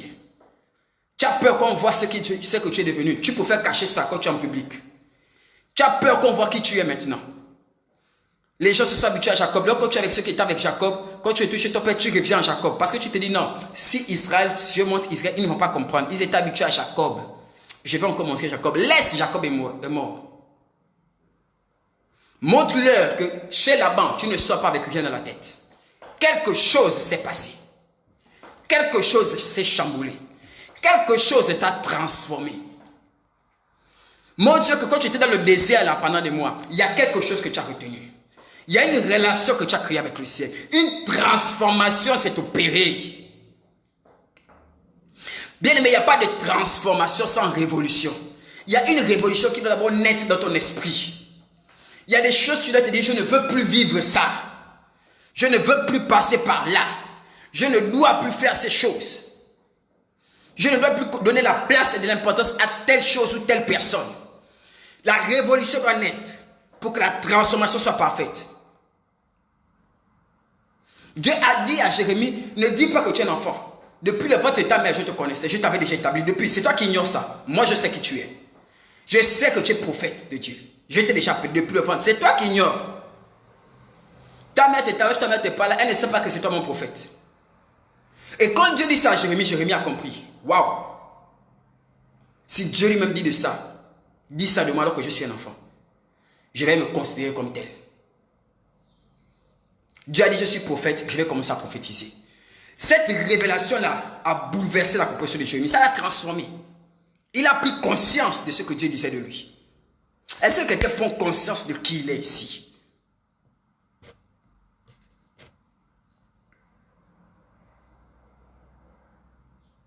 Jacob arrive devant Esaü, il s'incline. Il ne s'incline pas parce qu'il a peur. Il s'incline parce qu'il a appris l'humilité. Il a travaillé 14 ans pour les femmes. Il a accepté les critiques de Laban. Il a accepté les critiques de ses beaux-parents, de ses beaux-frères. Il était là, il a accepté. Donc ça lui coûte quoi de se mettre à genoux devant Esaü? Rien du tout. Il fait ça même, à l'aise, il fait. Il est sorti de là-bas complètement transformé. Quelqu'un qui avait dit quand Esaü dit donne-moi à manger, non, donne-moi votre droit de naissance. Regardez comment il a parlé avec à son frère. Maintenant quand il réveille, il s'incline. Le cœur a changé, le cœur est devenu tendre. Le cœur est devenu tendre comme la galette. Il a changé. Il s'est mis à genoux. Il a dit, vous tous mettez-vous à genoux. C'est moi loin, c'est pas grave. Mettons-nous à genoux. Ça n'a rien à voir. Mais quand il s'est mis à genoux, ça ne veut pas dire qu'il va accepter tout ce que Esaü va lui dire.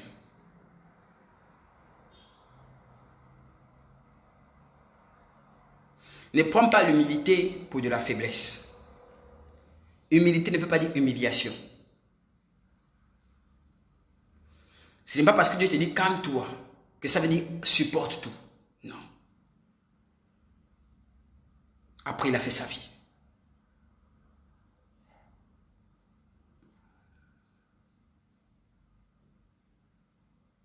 Après, il a fait sa vie. Bien aimé, on peut tous être des chrétiens comme tous les autres. On peut être chrétien comme n'importe qui. Il y a plein de chrétiens, on peut être comme eux. Des chrétiens sans histoire. Des chrétiens sans problème. La Bible, on va à l'église, on rentre à la maison. On va au travail, on va à l'église, on rentre à la maison. On rentre au travail, on va à l'église, on rentre à la maison. On va au travail, on rentre à l'église, on va à la maison. Le pasteur ne nous connaît pas. Le prophète ne nous connaît pas. Et même s'il nous connaît, c'est de temps, il ne sait pas ce que je vis. Je préfère que ce soit comme ça. On peut être des chrétiens tous comme ça. On peut être des femmes simples, les hommes simples, les serviteurs de Dieu simples. Je refuse d'être serviteur de Dieu comme les autres. Je refuse ça. Je dois être différent.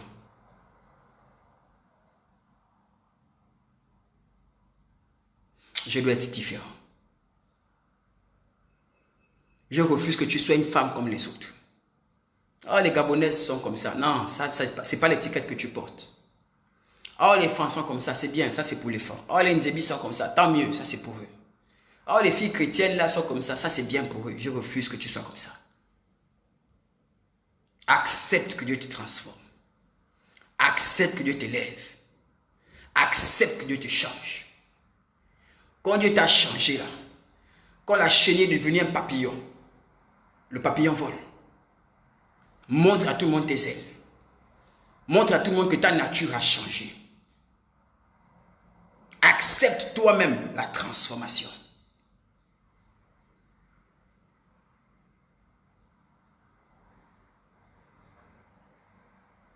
Alléluia.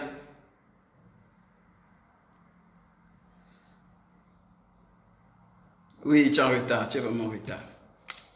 Tu es vraiment en retard.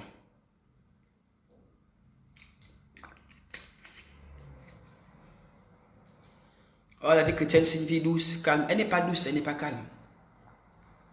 Il y a des guerriers. Il y a un guerrier qui doit naître en toi. Mais le guerrier là est né en pleine guerre. Donc il y a des guerres que Dieu doit mener en toi pour que l'agneau que tu es, pour que la brebis que tu es devienne un lion. Et Jésus n'est pas que l'agneau. Jésus est aussi le veau. Il est aussi le lion. Il est aussi l'homme.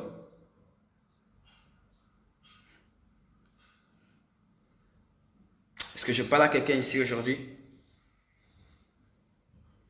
Tu es une femme différente. Tu es une chrétienne différente. Tu ne fais pas de l'assimilation. Oh, village planétaire, c'est bien, ça c'est pour vous. Village planétaire, c'est bien. Oh, la mondialisation, c'est bien. Même dans l'église, la mondialisation, c'est bien. Mais ça c'est pour vous, je ne suis pas comme ça. Tu ne sais pas d'où je sors. Tu ne connais pas mon histoire. Quand tu me voyais sourire à l'époque, tu ne sais pas ce que je portais en dans mon cœur. Tu ne sais pas par où je suis. Tu ne sais pas ce que j'ai traversé. Tu ne sais pas ce que Dieu a fait de moi. Tu ne connais pas les combats que j'ai connus. Même si tu en connais, ça c'est pour toi. Il y en a qui vont te dire, ah maman, tu penses que tu as des problèmes. Si je te raconte les problèmes que moi j'ai, tu sauras même que tu n'as pas de problèmes. Même, papa, chacun a ses problèmes. Et chacun tire des conclusions. Chacun tire des leçons par rapport aux problèmes qu'il a. Il y en a qui ont plein de problèmes, ils ne tirent jamais de leçons. Ce n'est pas parce que tu as 1000 problèmes que j'en ai 10 qu'on en a tiré les mêmes leçons. Moi, j'ai tiré plus de leçons que toi. Donc, tu ne connais pas les combats que j'ai affrontés. Et dans les combats-là, tu ne connais pas les leçons que j'en ai tirées.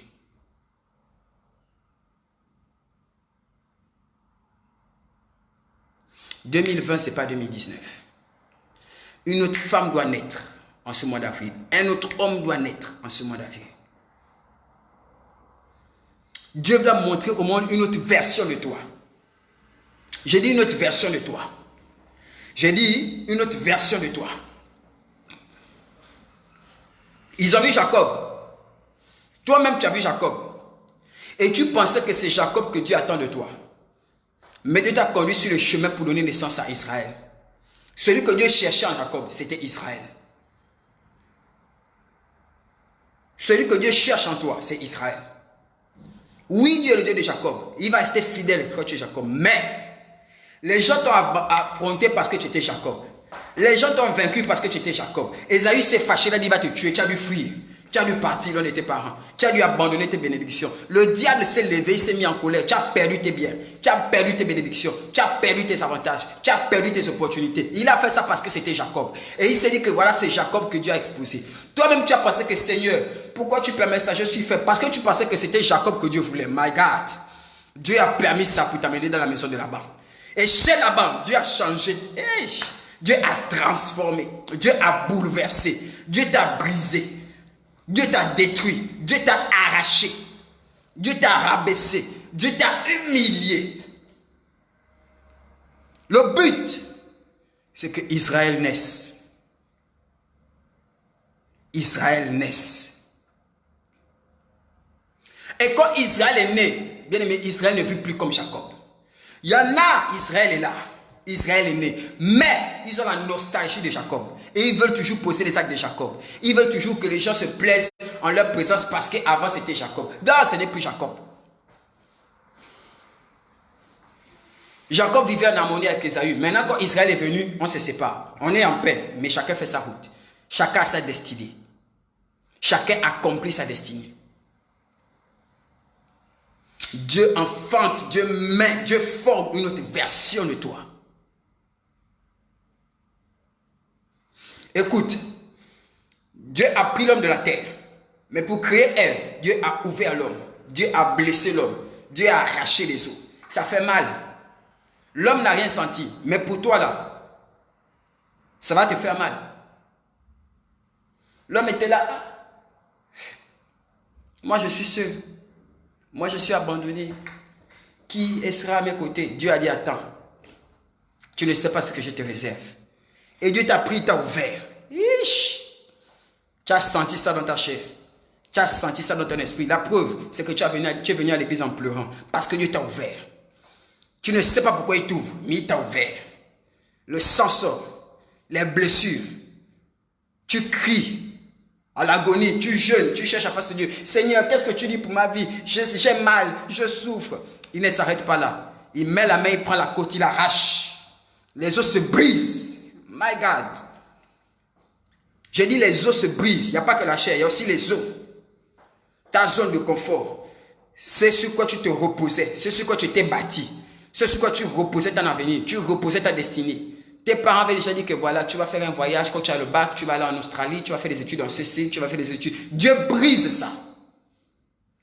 Tu avais déjà fait ton programme. Ah là, je suis avec Mathieu, en août, on va se fiancer, après dans 2 ans, on va se marier, on va faire 5 enfants. Dieu brise ça. Il arrache la côte. Tu avais déjà dit, vous, vos histoires là, moi je vais me marier moi je vais me marier quand j'aurai 50 ans, vos histoires de Dieu. Dieu te brise ça. Tu avais déjà mis tout ton espoir dans ta fille. Ta fille est née là 3 ans. Ta fille, c'est ton tout. Tu jures que par elle. Moi, la mère de Cindy, moi, la mère de c'est Dieu brise la côte. Cindy est partie.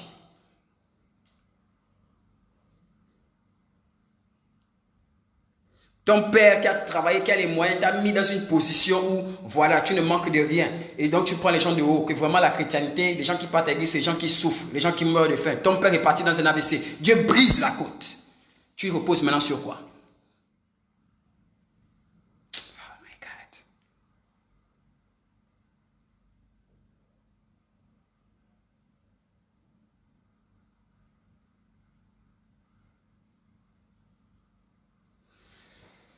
Est-ce que je parle à quelqu'un ici? C'est ce qu'il a fait avec Jacob. Il a déboîté Jacob. Toute sa vie, Jacob boitait. Toute sa vie. Toute sa vie, il avait le sentiment que j'ai besoin de Dieu. Même pour marcher, j'ai du mal. Moi-même, pour marcher, j'ai du mal. Comment je vais éduquer mes enfants? Comment je vais apprendre les enfants à marcher? Puisque moi-même, pour marcher, je n'arrive pas. J'ai besoin de Dieu. Comment je vais être une grande nation? Ça, c'est quel grand serviteur de Dieu, c'est quel prophète, quel patriarche qui boite, qui s'appuie sur un bois. Donc, seul je ne peux pas arriver. J'ai besoin de Dieu. C'est resté dans sa chair. Toute sa vie, il reposait sur Dieu. Même quand il a perdu son enfant, il n'a pas eu de vision. Lui disant que voilà ton enfant à tel endroit. Est-ce qu'il a eu une vision? Il n'a pas eu de vision. Il n'a pas eu de révélation. Mais Dieu lui a montré même dans ça que je suis l'Éternel. Ton soutien. Je suis l'Éternel, celui en qui tu as mis ta confiance, celui en qui tu reposes.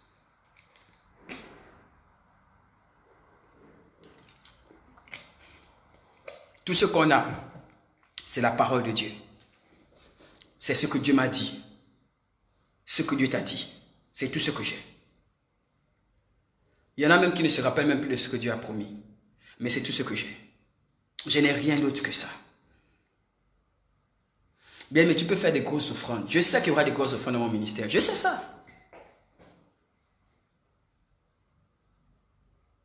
Vous pouvez me voir prophétiser. Vous pouvez me voir enseigner. Je prie pour les malades. Les gens sont guéris. Vous pouvez voir tout ça. Vous pouvez être impressionné. Mais je suis conscient que tout ce que j'ai, c'est la grâce de Dieu. La seule chose qui est à moi, c'est vraiment la grâce de Dieu. Parce que la grâce de Dieu, Dieu ne peut pas me la retirer. La Bible dit qu'il ne se répand ni de ses dons, ni de ses appels. Dieu, c'est le seul, quand il t'a donné quelque chose, il ne répond pas. Les dons, il ne répond pas ça. Donc, ce qu'il m'a donné là, c'est la petite grâce là. Ça, c'est pour moi. La chemise là, bientôt, je vais la jeter. Le téléphone là, bientôt, d'abord, il ne me plaît même plus. Bientôt, je vais changer. Même mon mariage, même mon épouse, on peut se séparer, ou je peux la perdre, ou elle peut me perdre. Même mon enfant, quand il va grandir, il va fonder sa famille. Même lui, je ne peux pas dire que je l'ai. Même mes parents, voilà, ma mère est décédée. Elle n'est plus là. Je pensais qu'elle serait toujours là.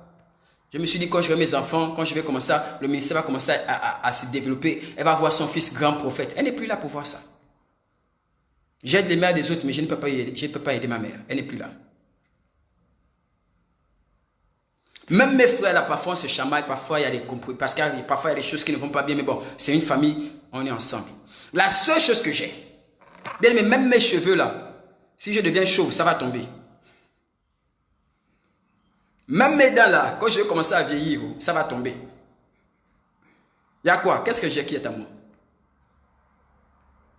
Aujourd'hui, je suis mince. Je lui ai dit que voilà, au moins j'ai la minceur, ça c'est pour moi. Dans quelques années, je vais changer aussi.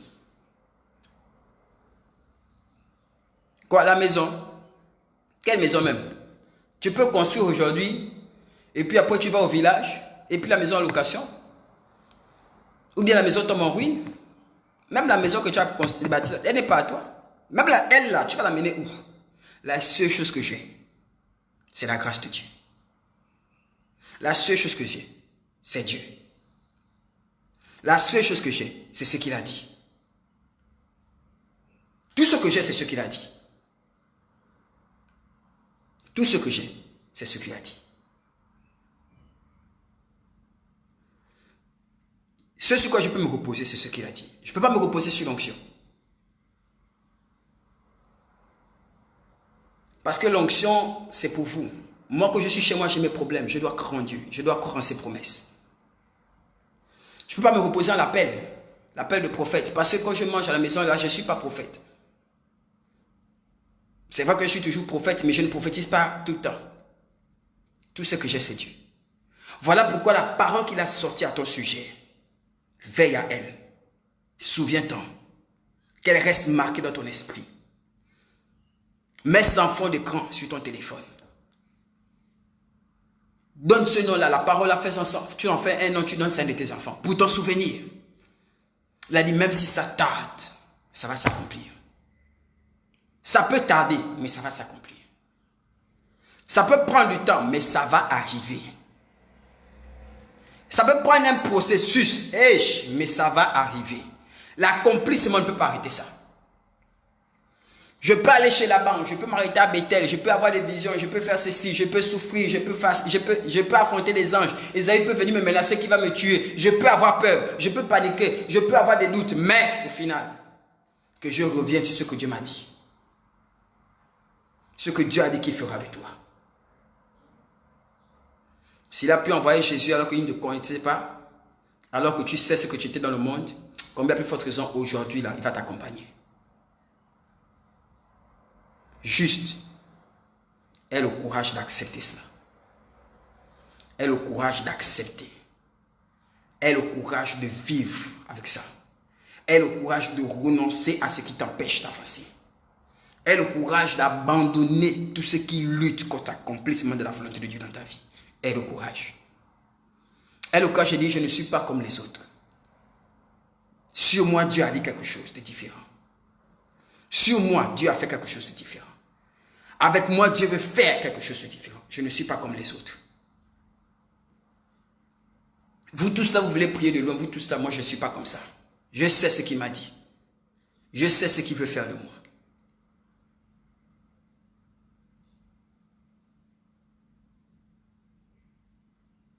Père, je te bénis, je te rends grâce. Je prie pour toutes ces personnes connectées aujourd'hui. Père, un nouveau souffle. Père, l'accomplissement de tes promesses. Père, je prie que personne ne meure chez Laban. Père, que personne ne meure chez Laban. Je vais vous connecter les numéros sur elle, ne te fais pas. Père, que personne ne meure chez Laban. Père, que personne ne reste chez Laban. Laban, ce n'est pas la destination. Père, Laban, ce n'est pas la destination. Tu sais ce que tu as dit. Tu connais tes projets pour nous. Père, même si nous les ignorons, toi tu connais. Il y a des choses que tu as commencé à révéler.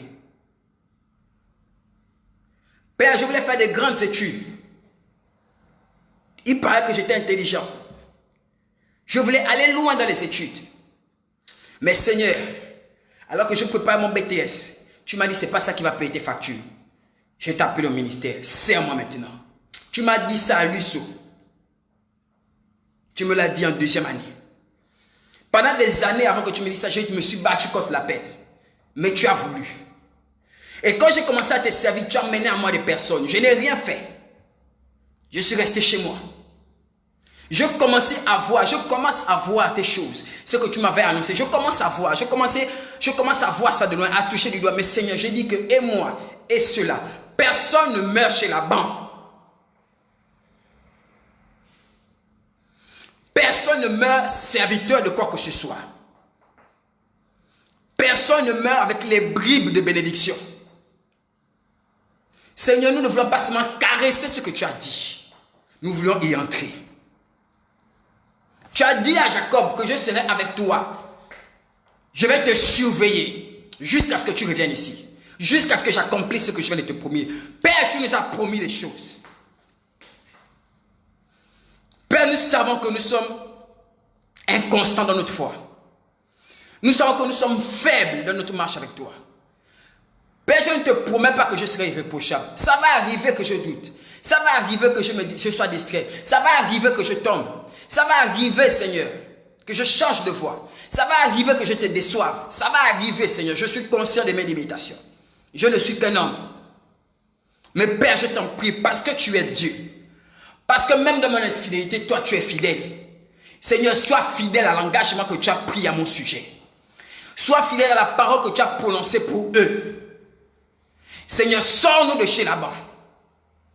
Sors-nous de la maison de Potiphar. Nous voulons sortir de chez Potiphar. Nous voulons sortir de chez Laban. Ce n'est pas notre destination.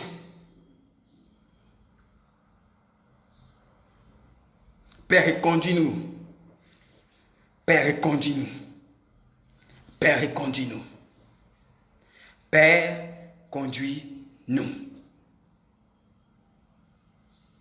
Je ne prie pas pour moi seulement. Je dis je, Seigneur, mais je ne prie pas pour moi, tu le sais. Et les anges entendent. Et les démons qui écoutent ça, vous entendez aussi. Ce n'est pas pour moi que je prie. Je prie pour moi, je prie pour eux. Je prie pour toutes les personnes qui sont au contact de ce programme, de cette parole, de ce message et de cette prière. Toutes les personnes qui vont croire que le Dieu d'Abraham, d'Isaac et de Jacob, le Dieu d'Israël, le Dieu d'Élie, le Dieu de Moïse, le Dieu des apôtres, le Dieu de la Bible, le Dieu qui a sorti Jésus, mon grand frère, du tombeau. Ce Dieu-là m'a appelé. Il me connaît, il m'appelle par mon prénom. Ce Dieu-là nous a appelés. Ce Dieu-là s'est révélé à nous. Ce Dieu-là nous a communiqué sa parole. Ce Dieu-là est dans nos vies.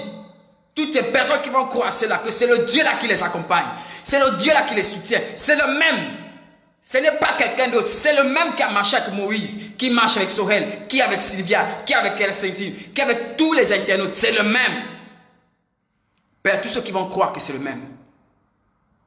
Seigneur Jésus, en ton nom, que toutes ces personnes reçoivent la bénédiction, l'accomplissement de ma prière. Au nom puissant de Jésus, j'ai prié.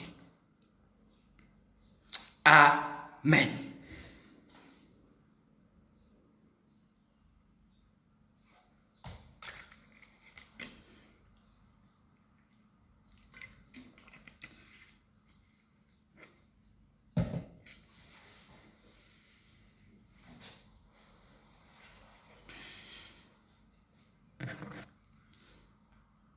Amen, amen, amen, amen, amen, amen.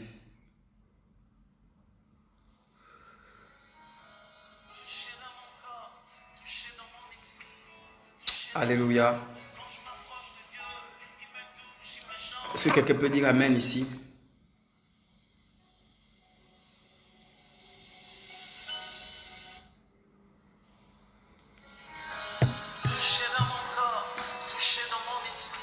Amen, amen, amen. Quand je m'approche de Dieu, il me touche, il me change. Quand je cherche à te toucher, tu me touches. Oui, comme la femme au sang coulant, elle cherchait à te toucher. Et c'est elle qui te touchait, totalement changée par la puissance. J'espère que tu as été béni.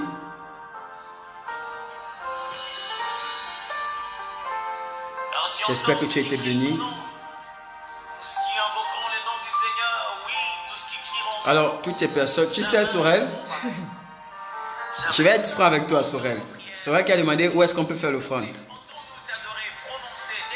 Hier soir, quand je me couchais, le Seigneur me parlait et il me disait, hier soir, quand je me couchais, le Seigneur me parlait et il me disait qu'aujourd'hui, quand tu vas prier, que chacun fasse une offrande. Dieu m'a dit ça, que chacun fasse une offrande. Et je voyais les gens qui tenaient des offrandes pendant que je priais. Mais je me suis dit, Seigneur, je ne peux pas le dire. Je ne veux pas qu'on nous accuse encore que voilà, et voici les gens qui prient, qui enseignent, qui demandent les offrandes. Je ne veux pas dire. Et donc, toutes les personnes qui veulent faire l'offrande, qui veulent sceller l'offrande.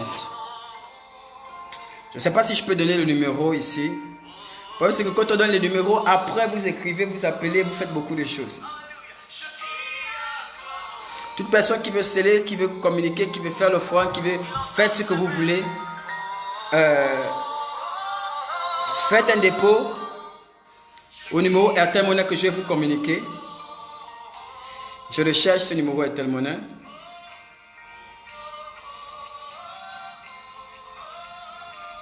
Amen, gloire à Dieu si tu étais béni.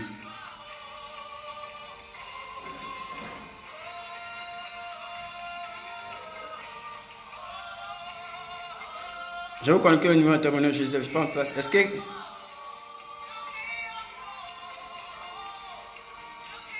je fais comment? Est-ce que je donne? Comment on peut procéder là? Ah Seigneur. Et ce n'est pas le numéro de qui que je vais donner.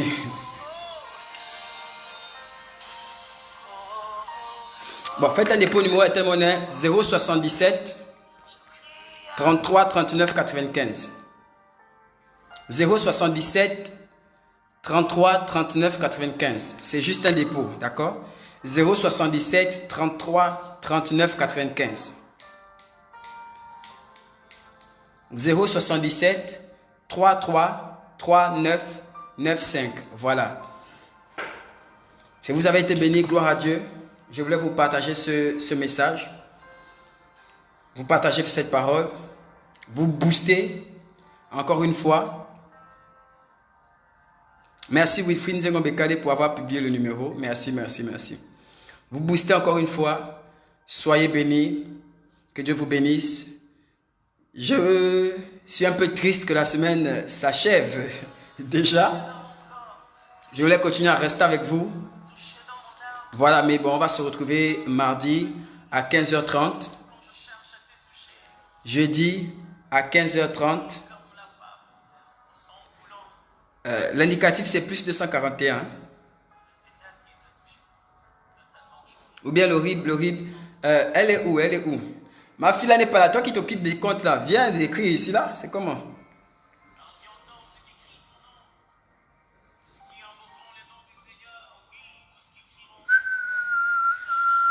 95. Hermine, c'est 95. 33, 39, 95.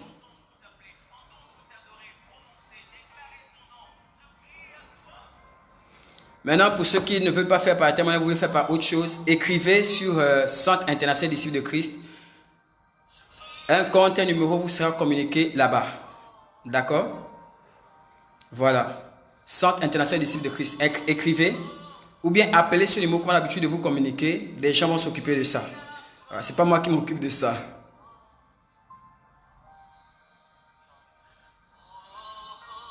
Donc, regardez les informations que Wilfried Nzengo Bekade fait monter. Voilà, c'est lui qui est en relation avec vous. Quand vous appelez, le numéro que je donne souvent, c'est lui qui est en relation avec vous.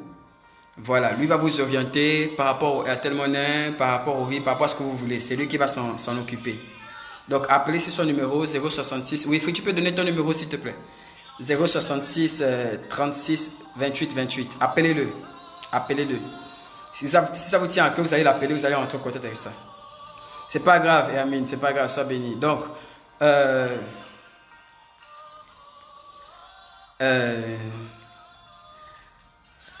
va se retrouver mardi, on se retrouve les mardis, les jeudis à 15h30, les dimanches à 10h30.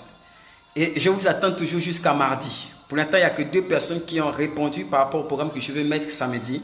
Donc, mardi, on va savoir si on le fait ou si on ne le fait pas. Voilà.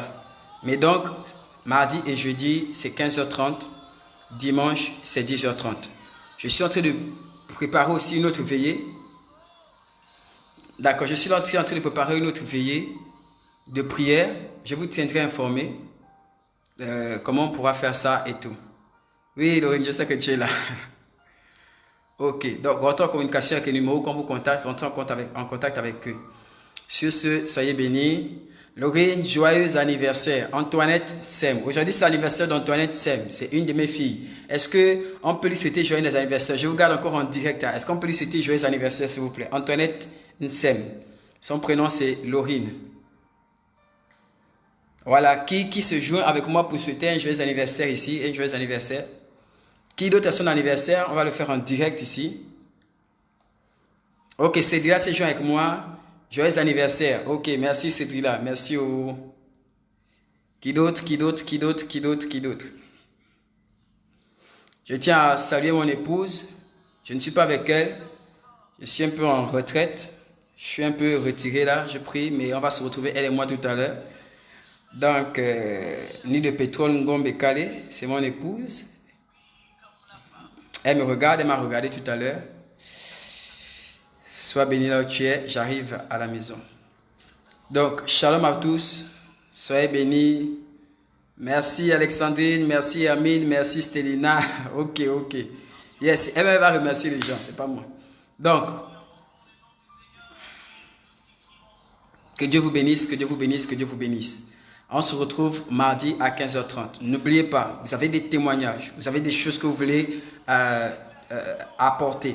Contactez-nous sur notre compte, notre page Facebook, Centre International des Disciples de Christ.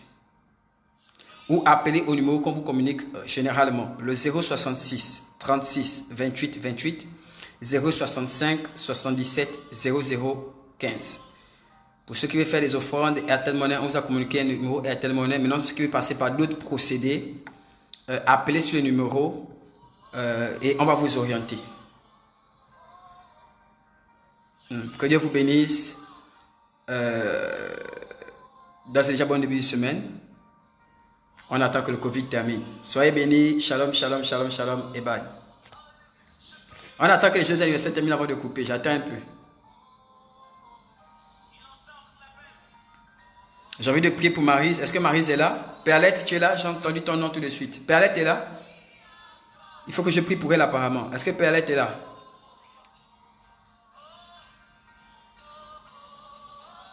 Perlette n'est pas là, non? Père, je prie pour Maryse. Je ne sais pas pourquoi. Seigneur, souviens-toi d'elle maintenant alors que je parle pour elle. Souviens-toi d'elle. Et accorde-lui le désir de son cœur au nom de Jésus. Amen. Bon, c'est bon, les anniversaireuses, l'anniversaireuse, les anniversaires, je ne sais pas comment vous appelez, c'est bon, moi je coupe. Que Dieu vous bénisse, bye. On se voit sur notre page Facebook ou YouTube, Centre International des Disciples de Christ. Bon début de semaine déjà à tous. Bon dimanche. Au revoir.